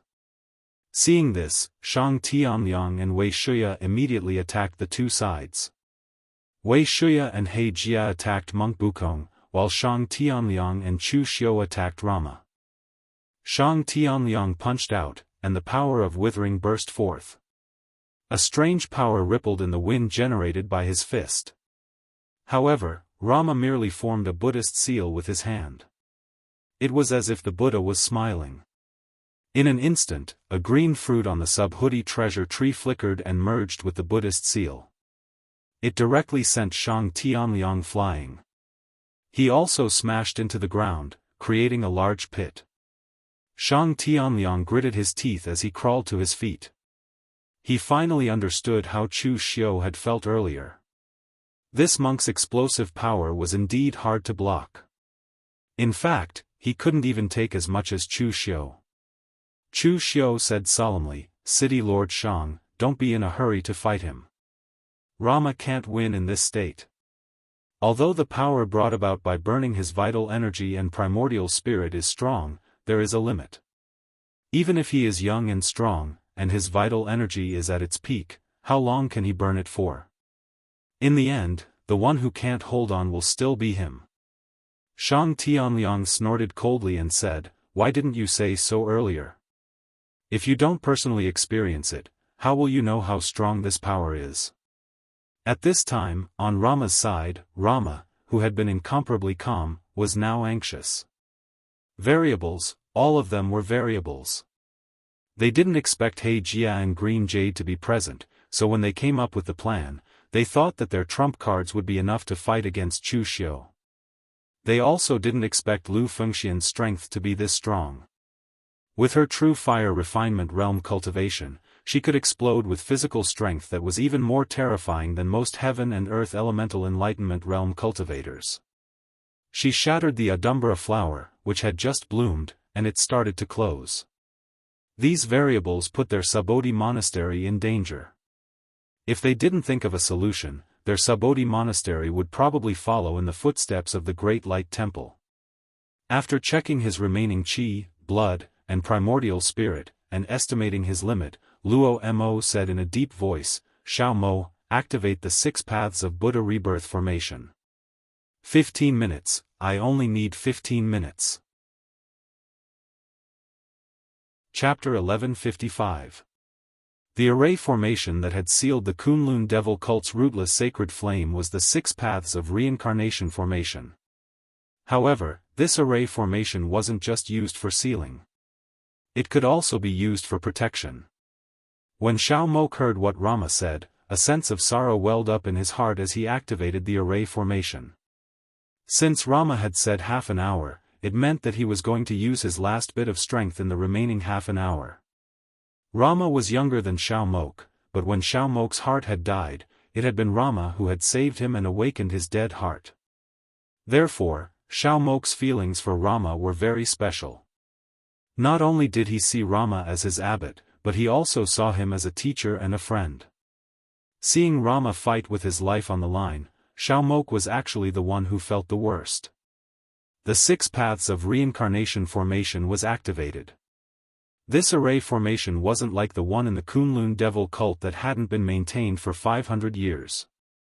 This array formation was at its peak and wouldn't be broken so easily. Rama took advantage of the moment the array was activated and formed a hand seal. In the Subodhi monastery, the image of the huge Subodhi tree slowly approached Rama. Although Chu Xiu and Shang Tianliang didn't know what Rama wanted to do, they could guess that Rama was preparing for his last bit of strength. Therefore, the two of them immediately acted to stop him. However, Rama's strength had been squeezed to its limit. With a wave of his hand, Chu Xiu and Shang Tianliang were sent flying. The huge image of the Subodhi tree merged into Rama's body, causing his aura to instantly soar to its limit. Golden light enveloped Rama's body as if he had been plated with a layer of golden light. Rama put his palms together and chanted the name of Buddha. Golden light fell from the sky. At that moment, everyone thought that they were watching the real Buddha descend. When Shang Tianliang felt this power, he couldn't help but exclaim, "What kind of power is this? The power of the Buddhist Dharma can't reach such a terrifying level." Chu Xiu narrowed his eyes and said, "What kind of power? Of course, it's a power that we can't deal with. Speaking of which, why didn't the Subodhi monastery use this thing 500 years ago? There isn't even the slightest bit of information." Lu Jianghu came over and said, "Because 500 years ago, Subodhi monastery didn't have someone like Rama. Do you think anyone can casually use the Subodhi treasure tree by burning their essence, blood and primordial spirit? One must have an innate Buddhist heart that can see one's own nature." Everyone only knew that Rama was extremely talented. He took over the position of Subodhi monastery's headmaster at a young age. He was known as the divine monk by the southern barbarians. However, no one knew that Rama's powerful Dharma cultivation was also very shocking. In the past, Su Ci, Su Yun, and Su Jing tried to debate Dharma with Rama, but they could not win against him. At this moment, the huge Subodhi treasure tree in Rama's hand had turned into a branch. He waved it downwards, and the fruit on the branch glowed with amethyst light. It directly froze the space around Chu Xiu and Shang Tianliang. Shang Tianliang's punches landed one after another, and Chu Xiu's formation-breaking tool also slashed out wildly. However, there was no way to break through the barrier of space. In the next moment, the Subodhi treasure tree appeared in Rama's hand again. The golden fruit lit up, and endless Buddhist light enveloped the two of them, suppressing and assimilating their power. When the Subodhi treasure tree appeared for the third time, it was a black fruit that lit up this time. It was as if Mount Tai was pressing down on them. However, it wasn't a heavy object pressing down. Instead, it was the space around Chu Xiu that was shrinking and crushing them. No matter what Chu Xiu and Shang Tianliang did, they could only temporarily delay this pressure. When Wei Shuya saw this, he immediately wanted to help. However, at this moment, Monk Bukong, who had been suppressed all this time, chanted the name of Buddha. His remaining vitality was burning, turning into golden threads that wrapped around Wei Shuya, He Jia, and green jade. It was extremely soft yet extremely hard, diamond thread binding. Chu Xiu frowned. This Subodhi treasure tree was actually something of the same nature as the rootless sacred flame that burned at the peak of the Kunlun devil cult. They were both mystical spiritual objects that were nurtured by nature. However, the Kunlun devil cult hadn't occupied the rootless sacred flame for a long time. It had only been a few decades during its peak, so the Kunlun devil cult hadn't fully developed the rootless sacred flame. However, the Subodhi monastery had obtained the Subodhi treasure tree for more than 10,000 years. In these 10,000 years, although they had not used the Subodhi treasure tree more than a few times, they had thoroughly studied its methods. Each of the fruits on the Subodhi treasure tree represented a manifestation of the laws of heaven and earth. So, to put it simply, Rama wasn't using his own power. Instead, he was borrowing the power of the Subodhi treasure tree. The power of each fruit was equivalent to a simplified version of a mystique. Although it was only a simplified version, it was still extremely powerful when used now. This simplified version of the mystique had fewer variations. Each fruit could only display one kind of power, but in terms of power, it wasn't any weaker than a normal mystique. Seeing that the pressure of the space was getting stronger and stronger, and that they were about to be crushed into meat paste, Shang Tianliang shouted, "Hurry up and use that move of yours. I don't want to be crushed into meat paste together with you." Chu Xiu frowned. Under such circumstances, if he used the law embodiment of heaven and earth and used the mystique to suppress the power of the mystique, he would be able to break free. But what about after that? There were more than 10 gem-like fruits on the Subodhi treasure tree, and each of them carried the power of a mystique. Given Chu Xiu's current power foundation, using the law embodiment of heaven and earth would be his limit if he used one or two moves. Any more and he would hurt his foundation. Chu Xiu gritted his teeth and gripped the broken array formation in his hand tightly. A sharp light circled around his body. Chu Xiu formed mysterious hand seals. In an instant, a dark cloud of devil qi enveloped the space where Rama, Chu Xiu, and the others were. At this moment, the entire space seemed to be divided. The laws of heaven and earth within it were changing. Within the devil qi, there was one form. Outside the devil qi, there was another form. Luo Mo's expression changed slightly. After merging with the Subhuti treasure tree, his spiritual sense had also greatly increased. He could feel the powerful aura. It was a kind of power that was comparable to the Subhuti treasure tree. In fact, it was an aura that was even stronger. However, before Rama could react, the devil qi had already been torn apart. A bright moon shone out. However, upon closer inspection, how was that a bright moon? It was clearly a dazzling knife light that illuminated Rama's appearance below. At this moment, Rama felt an extreme sense of danger. The Subhuti treasure tree in his hand trembled and a powerful aura fluctuated. However, before he could make a move, the bright moon-like radiance in the air began to shatter. Luo Mo's figure, which was reflected in the sharp light, also shattered. Kacha with a soft sound, the Subhuti treasure tree in Rama's hand began to shatter. His body was also covered in cracks that gradually spread to his entire body. However, strangely, not a single drop of blood flowed out. Rama's face was emotionless. He just sighed helplessly and spat out two words, supernatural power. When he saw Chu Xiu being forced into a corner by the nailing head 7 arrows with his own eyes, Rama went to many ancient books to understand the existence of supernatural powers. This kind of power was unsolvable. Just like now, he couldn't even block it. When the cracks spread to the ground, Rama's body also began to shatter. Shang Tianliang watched all of this with his mouth agape. This power was so strong and strange. It was completely different from the supernatural power that Chu Xiu used in the Great Light Temple, but it was even stronger. This move is also a supernatural power? As Shang Tianliang asked, he suddenly realized that Chu Xiu's body was a little unstable. He wanted to help him up, but he heard Chu Xiu suddenly say, "Don't touch me." Shang Tianliang was stunned. Only then did he realize that there was a pool of blood under Chu Xiu's feet. Chu Xiu's exposed hands were actually covered in cracks and blood was flowing out. Shang Tianliang suddenly reacted. He didn't continue to chase after the others. Instead, he stood guard by Chu Xiu's side. The clouds parted and the moon shone brightly. This was a supernatural power that Dugu Weiwei had used before. Its strength was even stronger than the lawful embodiment of heaven and earth. The backlash that it brought to Chu Xiu was also greater than he had imagined. At this moment, Chu Xiu's entire body, except for his head, was covered in bloody wounds. If Shang Tianliang touched him, he might immediately fall to the ground and let the others know that something was wrong. Therefore, he told Shang Tianliang not to touch him. He stood there and activated the power of the eternal demon pill with all his might to recover his vitality. Of course, at this moment, no one paid attention to these details. Everyone was so shocked by the supernatural power that Chu Xiu could use that they couldn't speak.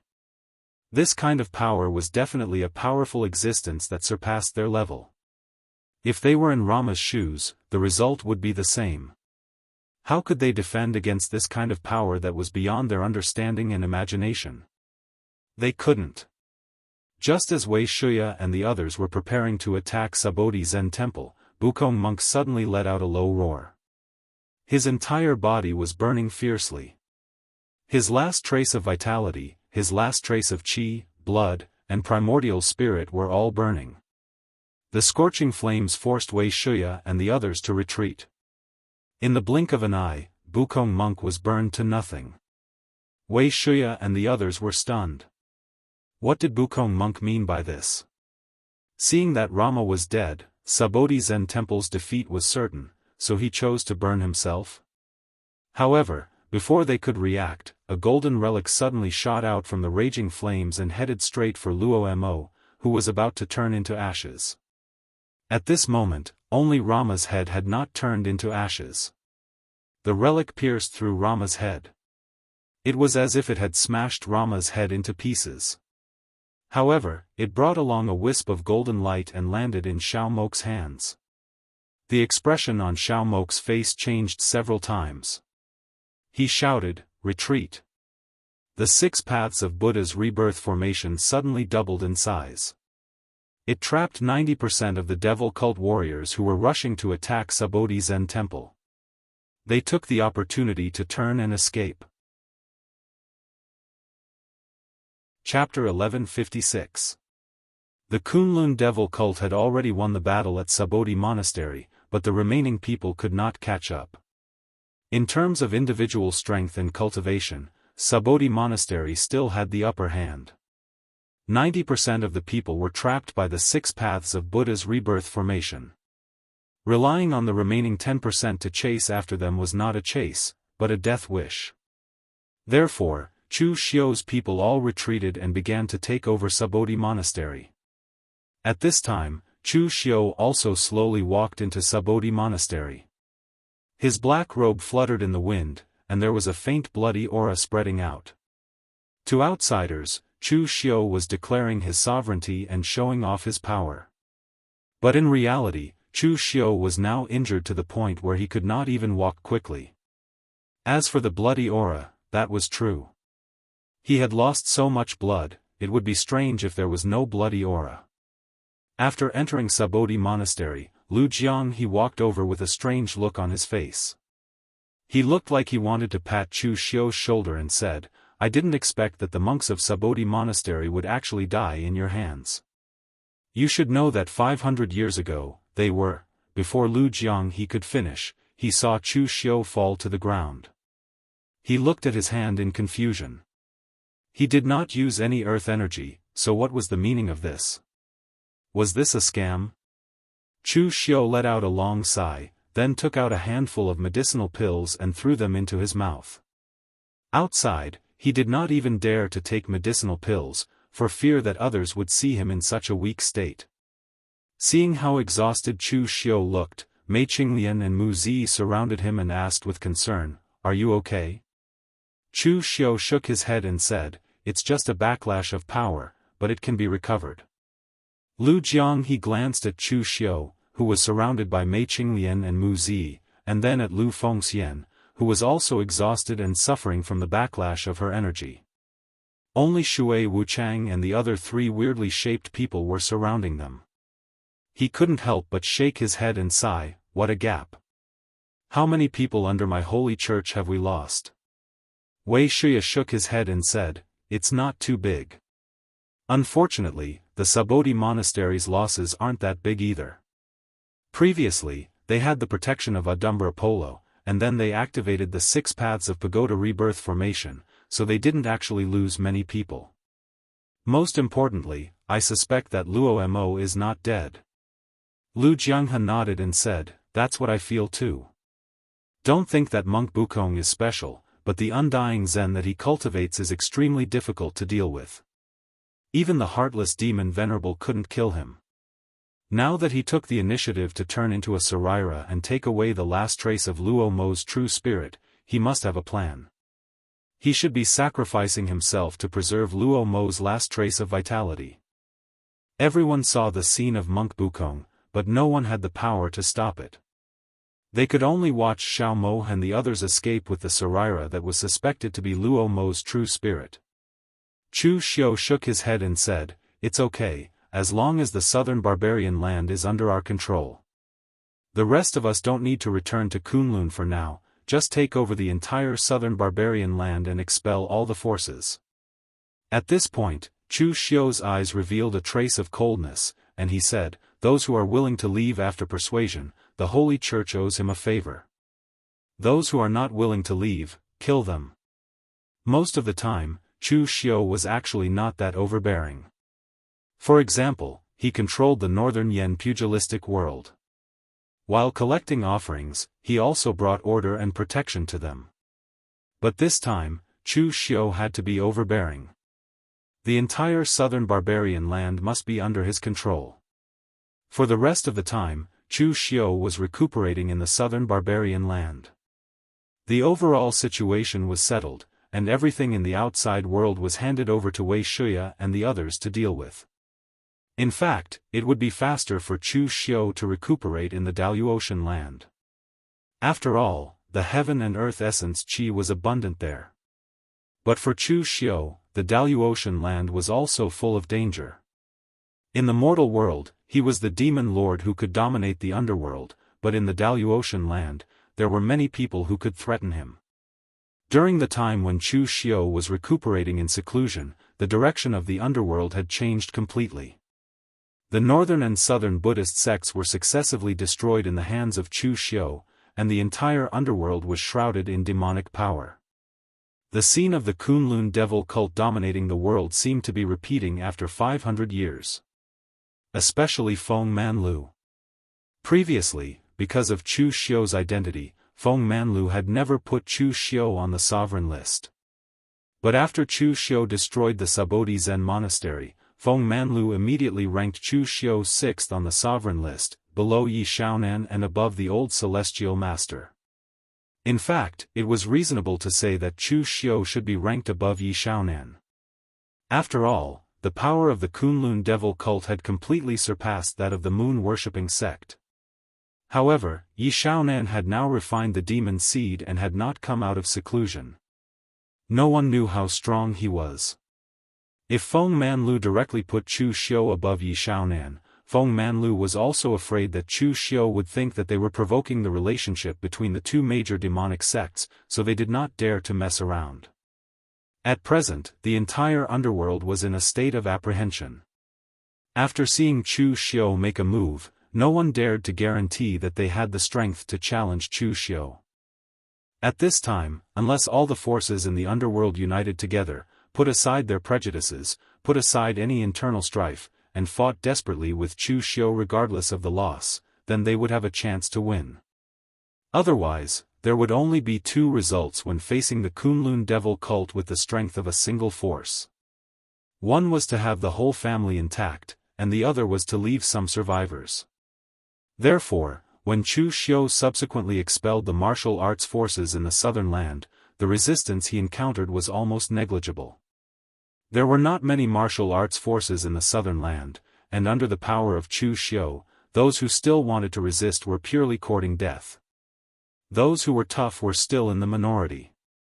When the major sects saw that Chu Xiu only expelled the martial arts forces in the southern land and did not attack again after occupying the southern land, they also breathed a sigh of relief.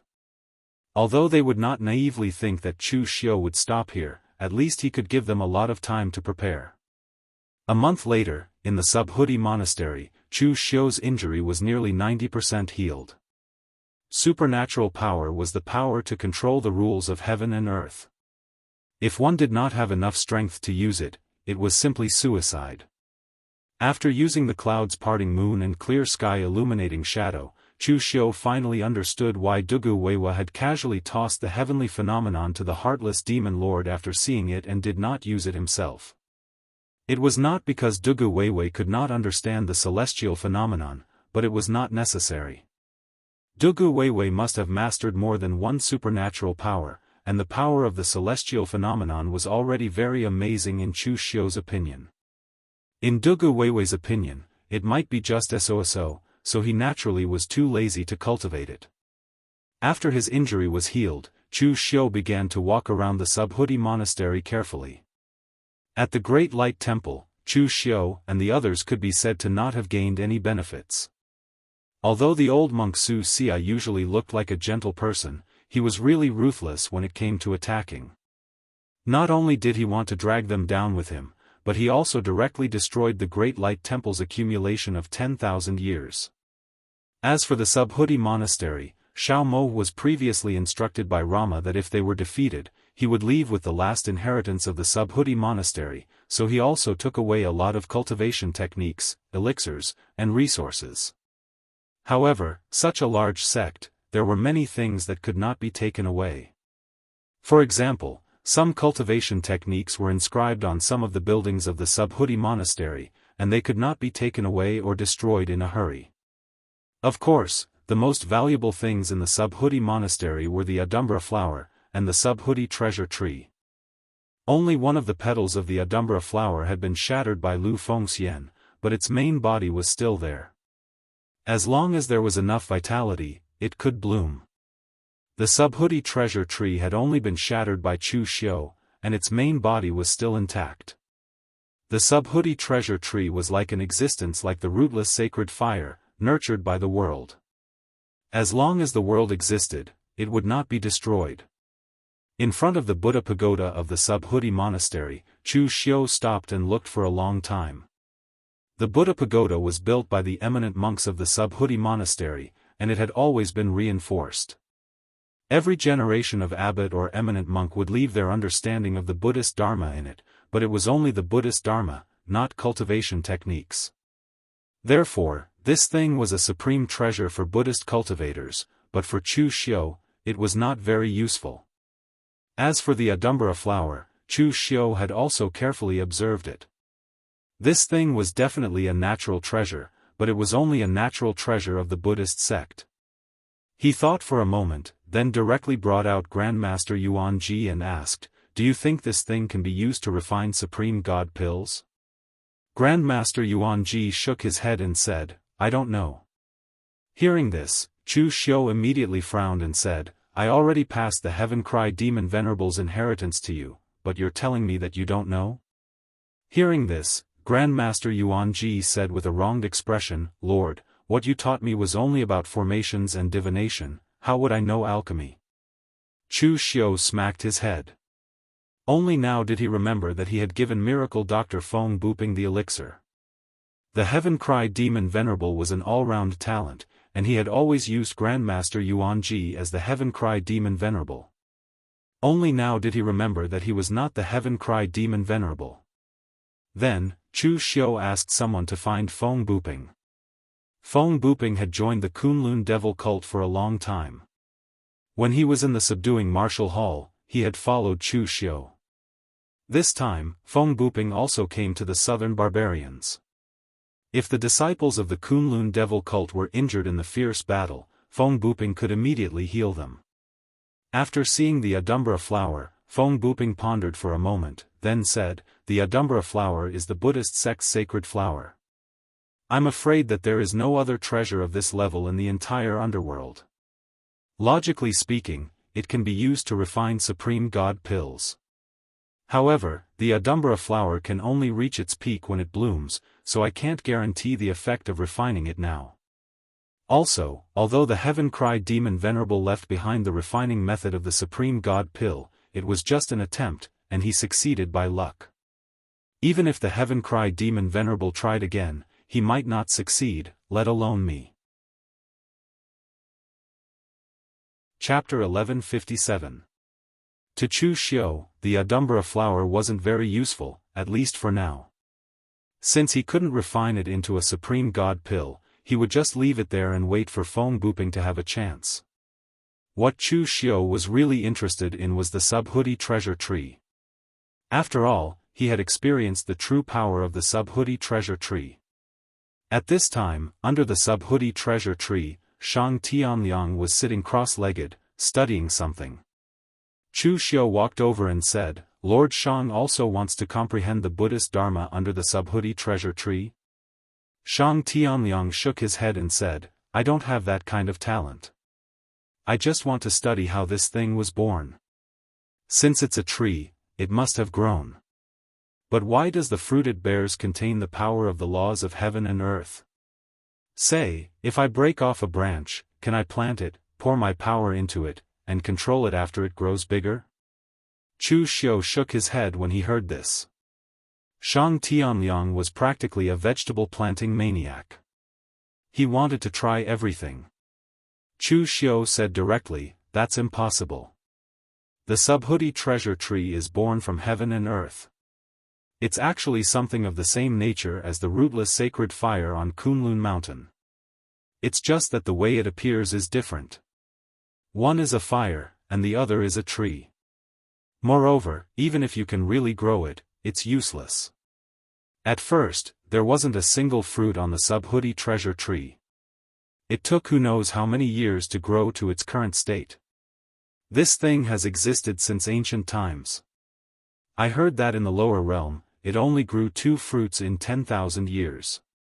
If you want to wait for this thing to bear fruit, you probably won't be able to wait until the tree on your grave is taller than the Subhuti treasure tree.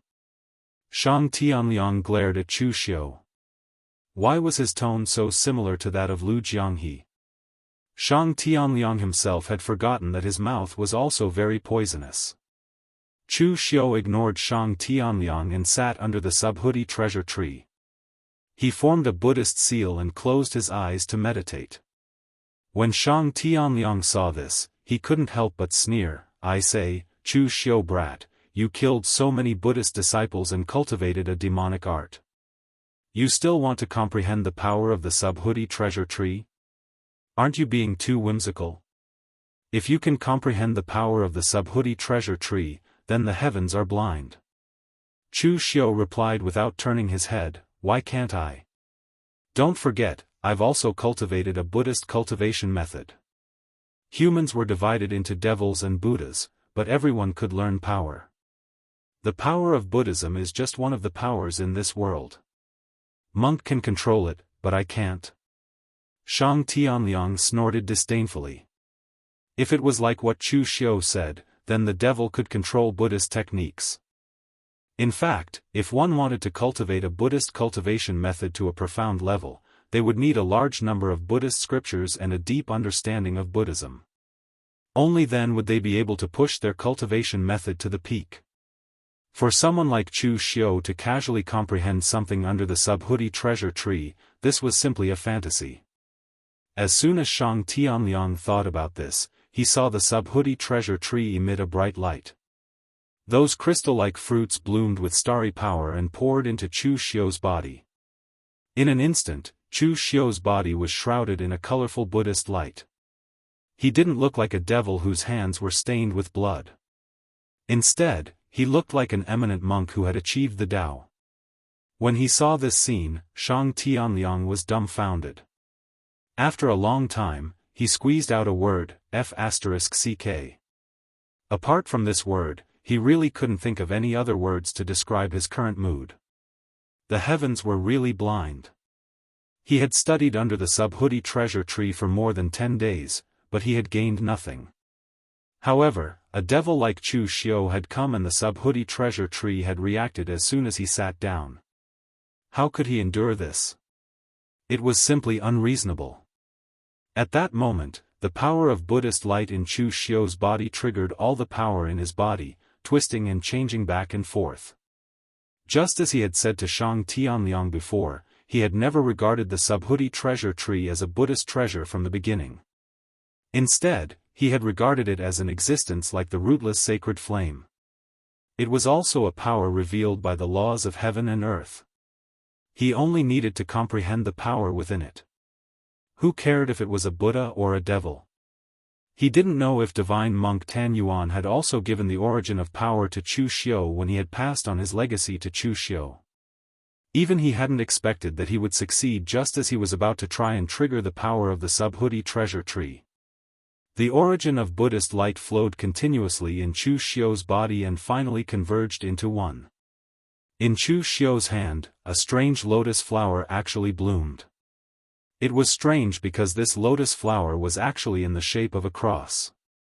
Its entire body was white and translucent, emitting a supreme radiance. At that moment, Chu Xiu understood the true meaning of this lotus flower.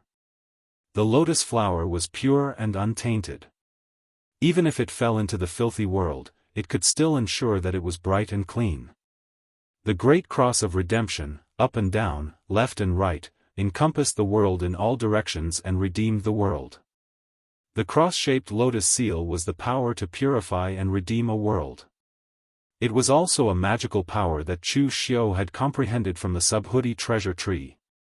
At this time, the other members of the Kunlun devil cult who were still in the Subhuti monastery were alarmed by this Buddhist light.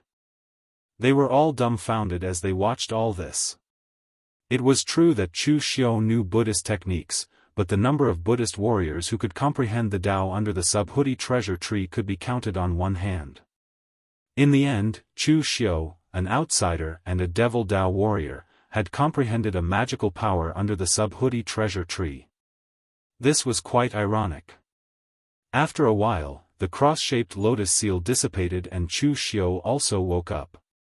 Seeing that everyone was staring at him in shock, Chu Xiu couldn't help but say, "Why are you all looking at me like that?" Shang Tianliang asked in disbelief, "That's it? How did you comprehend a Buddhist divine ability so easily?" Chu Xiu shrugged and said, "It's that simple. A magical power is a manifestation of the laws of heaven and earth. You can't cultivate it even if you don't. Therefore, there's no great or small accomplishment. As long as you can comprehend it, you know it. The only difference is that your strength will affect the power of your magical power." Although that was what he said, Chu Xiu also felt a trace of doubt at this time. It was too smooth. He said that the magical power was simple, but in fact, it was not. Some people understood it at a glance, but some people couldn't see through it even after hundreds of years. This was the difference. However, now that the three magical powers that fell into Chu Xiu's hands, whether it was the lawful embodiment of heaven and earth, the clear sky reflecting shadow, or the cross-shaped lotus seal that he had comprehended, seemed to be a matter of course. It was too smooth, so smooth that Chu Xiu couldn't believe it. But this smoothness didn't come from the beginning. The lawful embodiment of heaven and earth was the first magical power that Chu Xiu had obtained. At that time, Chu Xiu had studied it with Shang Tianliang for a long time, but they didn't have any clues. It wasn't until he was ambushed by Jun Wuxian with the 7 nails head arrows that the wisp of demonic energy that he brought out of the primitive devil cave after refining the array began to show its effects. After refining the statue, it allowed Chu Xiu to comprehend the lawful embodiment of heaven and earth. At the beginning, Chu Xiu thought that it was because he had burst out of his potential in a desperate situation, which was why it was so smooth. Later, he was able to use the clear sky reflecting shadow because of the close connection between him and Dugu Weiwei. It was normal for him to be able to use the cultivation methods and magical powers that belonged to Dugu Weiwei. But this time, it was the most abnormal. Even if he had the martial arts source that Master Tam Yuan had left for him in the past, Master Tam Yuan was only at the true fire spirit refinement realm at his peak, so it was unlikely that it could cause such a big impact. So no matter how he thought about it, the most suspicious thing was that wisp of strange demonic energy that he couldn't figure out. Seeing Chu Xiu standing there in a daze, Shang Tianliang said angrily, "What's wrong? Are you so excited that you've gotten a magical power that you've become stupid?" Chu Xiu came back to his senses and said lightly, "City Lord Shang, you don't have to be discouraged. One day, when you shave your head bald, take a string of beads and sit under the Subhuti treasure tree, you might be able to comprehend something." After rebuking Shang Tianliang, Chu Xiu then said to the others, "It just so happens that everyone is here today.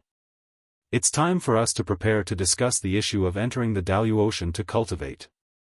After calling everyone over, Chu Xiu said directly, "In order not to arouse suspicion, immediately build several branches in the southern barbaric land. One of the branches must be located at the intersection of the two worlds. At the same time, we need to establish a connection between the Daoist and the lower realm. Once something happens to the Daoist or the lower realm, both sides must know immediately." At this point, Chu Xiu said to Master Yuan Ji, "I'll leave this task to you. I can also find a lot of Imperial Sky Pavilion's Formation Dao ancient books for you in the Daoist. We must use the fastest method to find a way to establish a connection between the two worlds." Master Yuan Ji smiled bitterly and nodded. He knew that as long as it was Chu Xiu who threw it at him, it would definitely be a difficult problem. It was to build a Formation Dao passage between the two worlds. He was probably the first person in the entire pugilistic world to do so. Also, not everyone can go to the Daoist. We need someone in the lower realm to be in charge of guarding it. Old Wei and City Lord Shang will definitely have to go. It's not just for cultivation, but also to open up a situation in the Daoist. As soon as Chu Xiu finished speaking, Lu Fengxian said, "I'll stay behind. My injuries haven't fully recovered yet. It's useless for me to go to the Daoist for the time being."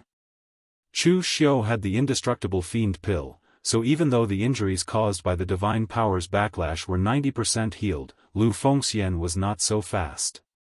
At the side, Chu Wuji shrugged and said, "I'll stay behind. It's precisely because of your injuries that you'll be able to recover faster if you go to the Daoist." Lu Fengxian wanted to say something, but Chu Wuji said right away, "There's no need to be modest about this. After all, once the formation is set up, everyone will be able to travel between the two worlds freely." As Chu Wuji said that, he even glanced at Master Yuanji and said, "It won't take long to set up a formation, right?" Master Yuanji revealed a smile that was uglier than crying. He nodded and said, "It won't take long indeed." Chapter 1158. When Chu Xiu brought almost all of his trusted subordinates to the Daoist, even Shang Tianliang and Wei Shuya were amazed by the strength and density of the heaven and earth essence energy in the Daoist. When they were in the lower realm, it was actually very difficult for cultivators in the arcane illumination realm like them to improve their cultivation base. They could only spend a lot of time accumulating their strength bit by bit. However, now that they were in the Daoist, they saw an opportunity to improve their cultivation base in the presence of such dense heaven and earth essence energy. Chu Xiu asked Master Yuanji to stay here and study the formation for the time being. He asked He Jia and Lu Ju to return to the Black Sieve tribe while he brought his men back to Jianghu County. Chu Xiu had been gone for a long time this time. It took him almost 2 months to go back and forth. If it had been any other place, they would have reported the prefectural governor's disappearance to the Imperial Sky Pavilion's headquarters after such a long time. However, it was not the first time that Chu Xiu had gone missing. Therefore, the cultivators in Jianghu County did not feel that anything was amiss. When Chu Xiu brought Wei Shuya and the others back, Su Fengshan and the others were shocked again. The few cultivators that Chu Xiu brought back the last time were powerful enough. This time, he brought back so many people. There were even 2 powerhouses whose cultivation bases Su Fengshan could not see through. This surprised Su Fengshan even more. Where did the prefectural governor bring so many powerhouses? May I know who these people are? Su Fengshan asked carefully. Chu Xiu pointed at Wei Shuya and Shang Tianliang and said, "These 2 are seniors in my sect. They heard that I'm the prefectural governor of the Imperial Sky Pavilion, so they came to help. The rest of them are also rogue cultivators that I've recruited. Now, they're considered members of the Imperial Sky Pavilion." Su Fengshan had lived for so many years and had served a few prefectural governors.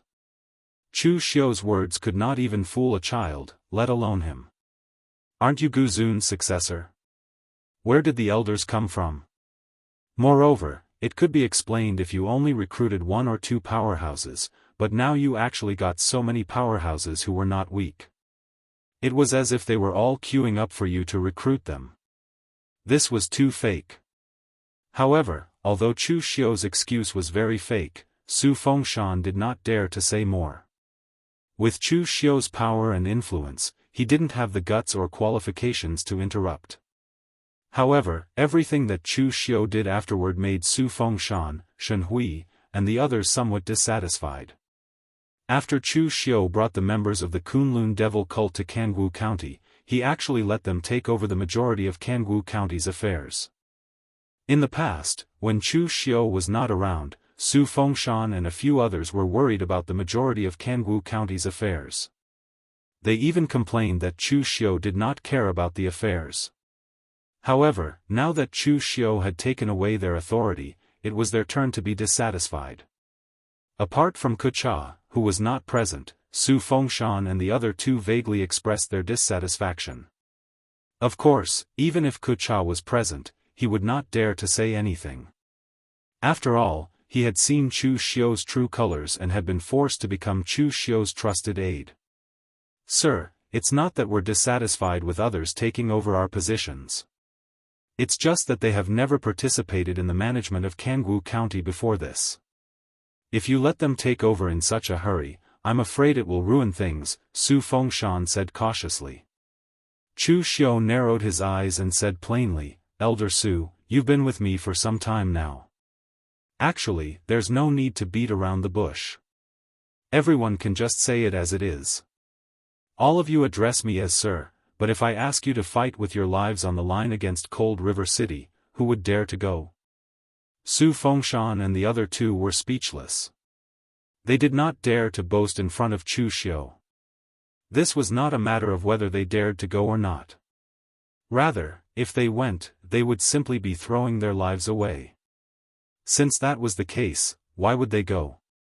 Chu Xiu spread his hands and said, That's why I said that all of you don't dare, but they do. It's very dangerous to become Chu Xiu's trusted aide. All of you don't want to be my trusted aide, but you still want to hold on to more authority. Is there such a good thing in this world?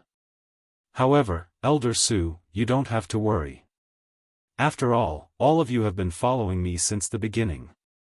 I won't go overboard with all of you. You will still be responsible for contacting the Imperial Sky Pavilion and other external affairs. Elder Su and Qin Zhong, both of you were given to me by Lu Sanjin. I won't be able to sit on the position of Jianghu County's county governor for long. When I hand over the position, I will put in a good word for you in front of Lu Sanjin and guarantee your future. Also, Shen Hui, you are a local cultivator of Jianghu County. You don't have any connections in the Imperial Sky Pavilion's headquarters. However, it doesn't matter. When we return to the Imperial Sky Pavilion's headquarters, I will introduce you to Lu Sanjin. How many people in the Imperial Sky Pavilion can compare to him in terms of connections? To deal with Su Fengshan and the others, Chu Xiu could only use Lu Sanjin. Of course, this move was indeed useful. Lu Sanjin was the Eastern Region traveler and the future successor of the Imperial Sky Pavilion. Lu Sanjin's reputation was not something that Chu Xiu could compare to. With Chu Xiu's promise and threats, they had no choice but to obediently hand over all their authority and only keep the portion that Chu Xiu wanted them to keep. In reality, Chu Xiu was not burning bridges after crossing the river and insisting on taking away their authority. From the very beginning, their relationship was the purest of superior-subordinate relationship. Therefore, even though they behaved themselves and did not cause any trouble for Chu Xiu, once Chu Xiu decided to develop his forces in the Daoist Empire, they could not stay. At the very least, they would have to hand over a large portion of their authority. However, they were still very satisfied that Chu Xiu would speak up for them in front of Lu Sanjin in exchange for this temporary authority. This was especially true for Shen Hui. Previously, he could not find such an opportunity even if he wanted to. If he could be transferred to the Imperial Sky Pavilion's headquarters, only an idiot would be willing to stay in Jianghu County and interact with those dark barbarians. Alright, as long as all of you do your work obediently, you'll be rewarded in the future. Did anything happen at the Imperial Sky Pavilion's headquarters while I was away? Su Fengshan shook his head and said, Nothing happened at the headquarters. However, there were some unusual movements at Cold River City. Advisor Lu even sent someone to deliver a message to you, telling you to be careful. Chu Xiu was stunned. What should I be careful about? Didn't Cold River City secretly come to an agreement with the Imperial Sky Pavilion that they won't make a move for the time being? Su Fengshan said cautiously, It might have something to do with the conflict between you and Qi Wuhan. I heard that Qi Wuhan returned to the Cold River City's headquarters for a while after that. After he returned, Yi Weikong decided to patrol the counties where Cold River City was located. I reckon he'll be arriving at Lingluo County soon. Advisor Lu said that Yi Weikong is an extremely domineering person. You killed Yi Tianqing, and Qi Wuhan suffered a loss at your hands. It's hard to say if he won't look for trouble for the sake of his own disciples this time to regain his reputation. Although he won't go as far as to kill someone, if an expert of this level doesn't care about his reputation and bullies the younger generation, there's nothing we can do about it. Chu Xiu frowned. No matter what, Yi Weikong is a figure that possesses the greatest reputation in the All Heaven in the last few hundred years, and his power and influence surged like a storm.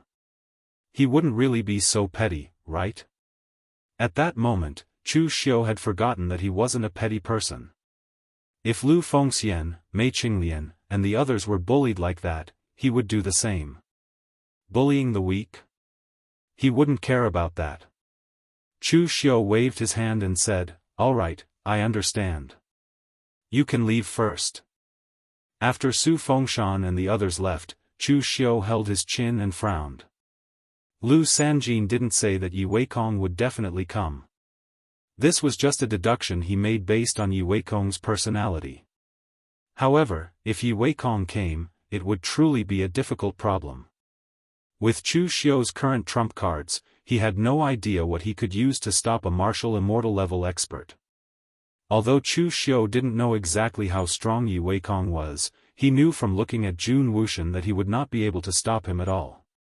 At that moment, Wei Shuya walked into the hall. When he saw the expression on Chu Xiu's face, he asked, "Is there something troublesome?"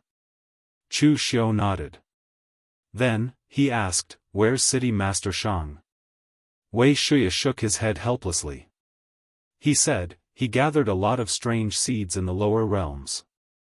They were all ancient flowers and natural treasures. However, he was unable to plant any of them. After coming to the Daoist Empire, he saw that the natural energy here was very dense. Thus, he decided to give it a try and see if he could plant all of those seeds. Thus, he went out to find a place to plant vegetables." "Oh, that's right, exactly what happened on your side? Since we've come to the Daoist Empire, we're outsiders after all. We must act as if we're treading on thin ice and be careful." Chu Xiu nodded and told Wei Shuya everything about Cold River City. In truth, it was fate that made fools of people. The one who had enmity with Cold River City was the Imperial Sky Pavilion, not Chu Xiu. However, the problem was that Cold River City just had to touch his bottom line. Chu Xiu couldn't tolerate that. The southern barbaric land was the key to the lower bound. Not to mention that Cold River City wanted to make a move, even if the Imperial Heaven Pavilion wanted to take back his position as the county governor and replace him with someone else, Chu Xiu could fall out with the Imperial Heaven Pavilion on the spot. After Wei Shuya heard that, he stroked his beard. He felt that the matter was a little tricky. A martial immortal level expert was planning to cause trouble for you. Anyone would feel troubled after hearing that. After thinking for a long time, Wei Shuya shook his head and said, "It seems that Cold River City is afraid of something in the Imperial Sky Pavilion, so they won't attack the Imperial Sky Pavilion for the time being." The Imperial Sky Pavilion is a great sect that has existed since the ancient era and has been passed down in the Daoist Empire for so long. There must be something in the sect that others are afraid of. However, that's only for the Imperial Sky Pavilion, not for you.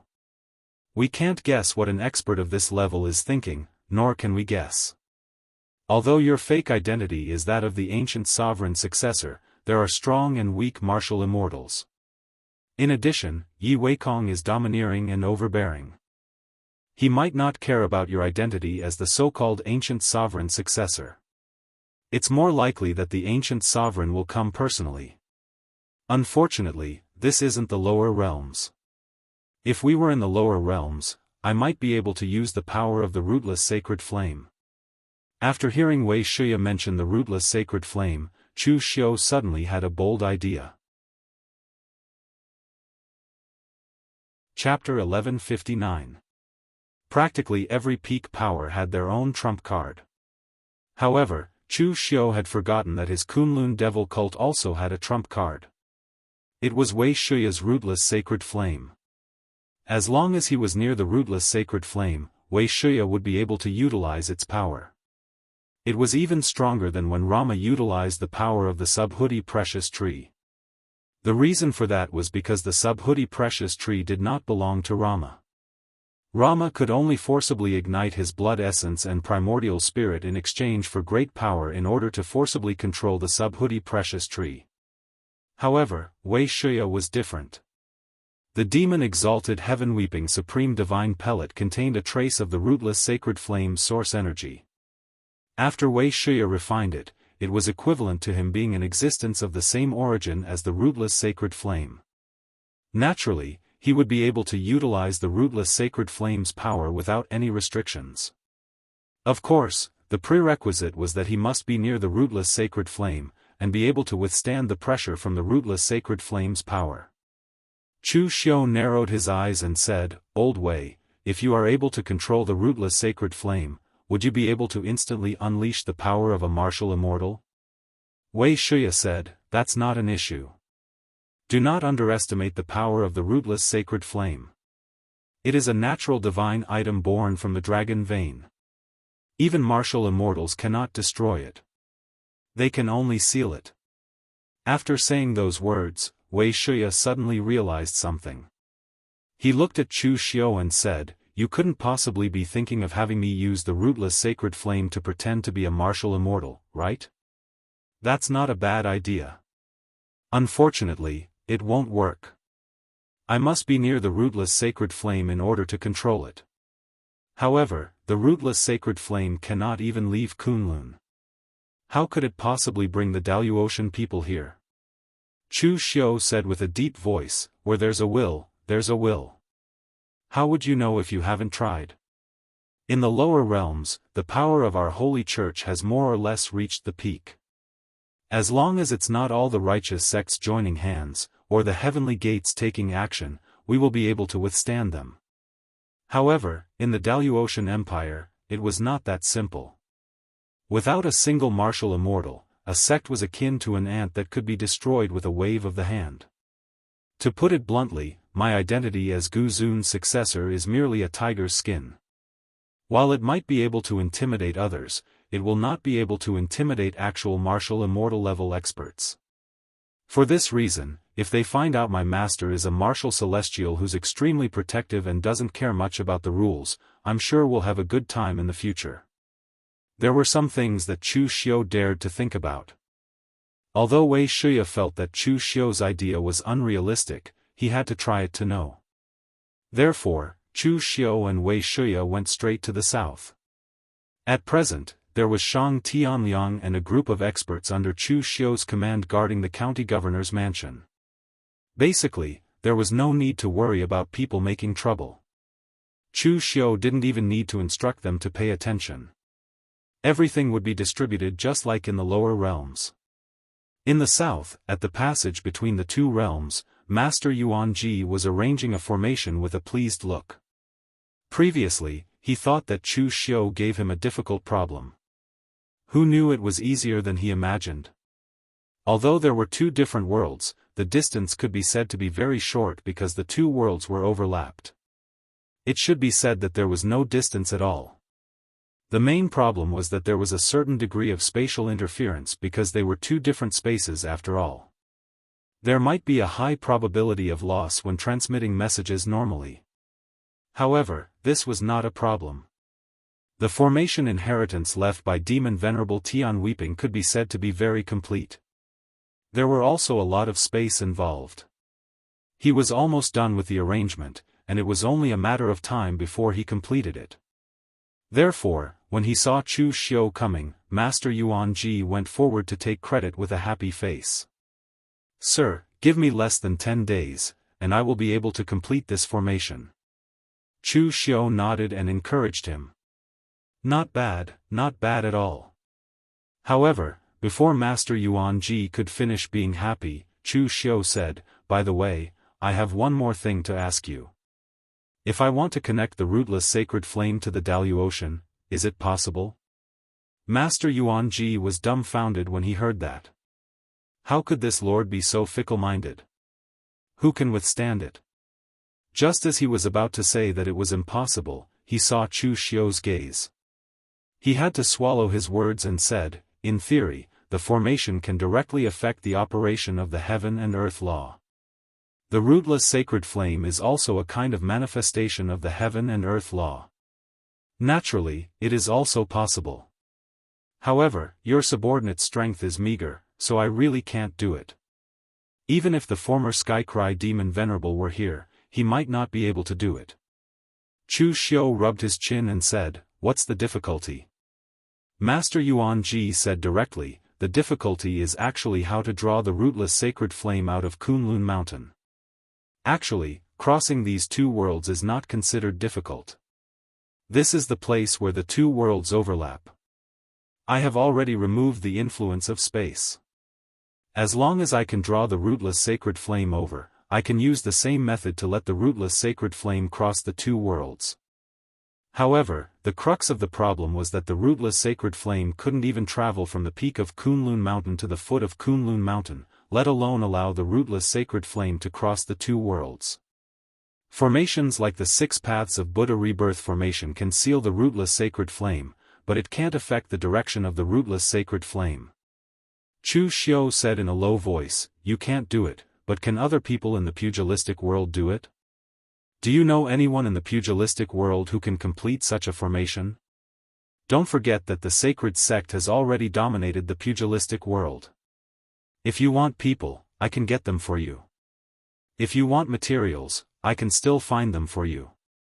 In fact, in the beginning, Master Yuan Ji's attainments in Formation Dao could only be considered not bad.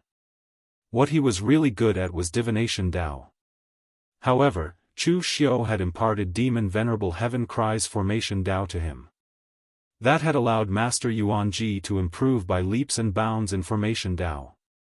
However, he was not considered to be the best. Master Yuan Ji thought for a while and said, "It can be said that there is no one in the pugilistic world who can complete such a formation alone.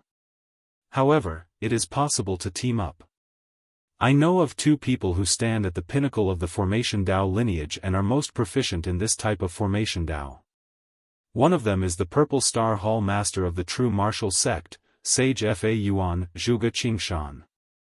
He is the best in Formation Dao in the True Martial Sect. In fact, even Lu Changlu has to consult him about Formation Dao. Currently, 90% of the Formation Dao in the True Martial Sect came from him. Even the Formation Dao that was passed down in the True Martial Sect had been repaired and strengthened by him. This person is best at borrowing the power of Dao sect formation. He borrows the power of heaven and earth to evolve the power of the formation.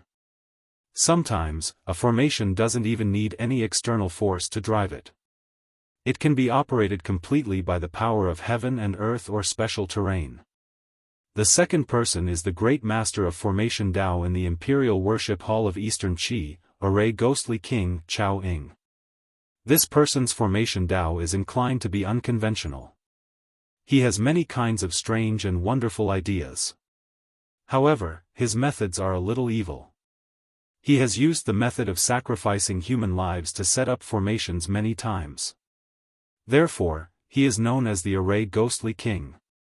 However, his attainments in the Tao of formations are far inferior to mine. Back then, I even studied quite a few of his formations, and they were extremely exquisite and marvelous. It was simply amazing. After Master Yuan Ji finished sighing, he looked at Chu Xiu carefully. He also knew that the 2 people he mentioned seemed to be in a difficult situation. The True Martial Sect naturally didn't need to be mentioned. People from the 3 major Dao sects were Dao sect's great enemies. How could they help him? As for Array Ghostly King Chao Ying, he was not a righteous person. He would come as long as he offered enough benefits. However, he was now the Imperial Worship Hall of Eastern Qi Imperial Court. Nearly half of the Formation Dao in the entire Eastern Qi Imperial Court came from him. It could be said that if Chao Ying was obtained by others, nearly half of the Eastern Qi Imperial Court's methods would be useless. If these methods of breaking the formation were to be leaked from Chao Ying's mouth, it would definitely be a disaster for the Eastern Qi Imperial Court. Therefore, in Master Yuan Ji's opinion, it would be extremely difficult for Chu Xiu to find any one of them.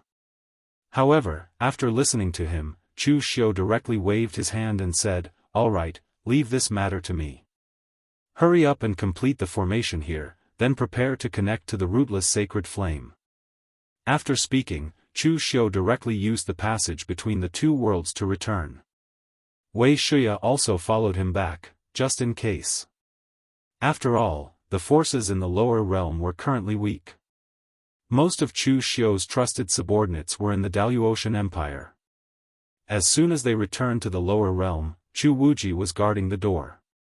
Seeing Chu Xiu and Wei Shuya return, Chu Wuji said in surprise, "You're back so soon?" Chu Xiu squinted and said, "I came back to find two people." As he spoke, Chu Xiu told Chu Wuji about these matters. Chu Wuji's eyes lit up. "Interesting, interesting. I'll go with you. Chao Ying and I are friends. I can also speak to him." "Oh? Chao Ying is also a member of the Diabolism?" Chu Wuji shook his head and said, "No. Don't forget, the Wei Kingdom where I was previously was a vassal of Eastern Qi. Eastern Qi once helped the Wei Kingdom construct the formation. The person they sent was Chao Ying. He is a strange person with a strange temper. If you want to use him, you have to be careful. Just don't kill him in anger." Chu Xiu nodded and said, "Of course I know this. Do I look like the kind of person who would casually kill people?" Chu Wuji secretly curled his lips and did not comment. In the Jianghu sect of Eastern Qi, incense was at its peak. It was even more prosperous than before. Chu Xiu had destroyed the Great Light Temple and Subodhi Monastery. The Northern Yen sect was destroying Buddhism. It could be said that the power of Buddhism had been greatly reduced overnight. It even affected Eastern Qi. In the whole of Eastern Qi, countless monastic temples were closed. The monks had begun to return to secular life. The common people did not have temples to worship, so they went to worship Taoist temples. Anyway, to them, there was no difference between the Taoist ancestor and the Buddha ancestor, except that one had hair and the other didn't. Anyway, they worshipped either one to pray for children, wealth, and marriage. It was fine as long as it worked. If it didn't, they would find another one to worship. Chu Xiu arrived at the true martial arts sect. Looking at the flourishing appearance of the true martial arts sect, he clicked his tongue inside. "It's all thanks to me that the true martial arts sect can achieve what it is today. Do you think that the true martial arts sect owes me a favor?" You're tuning in to the Unparalleled SwordWill YouTube channel. Don't forget to subscribe and join us on this journey to catch the most captivating stories.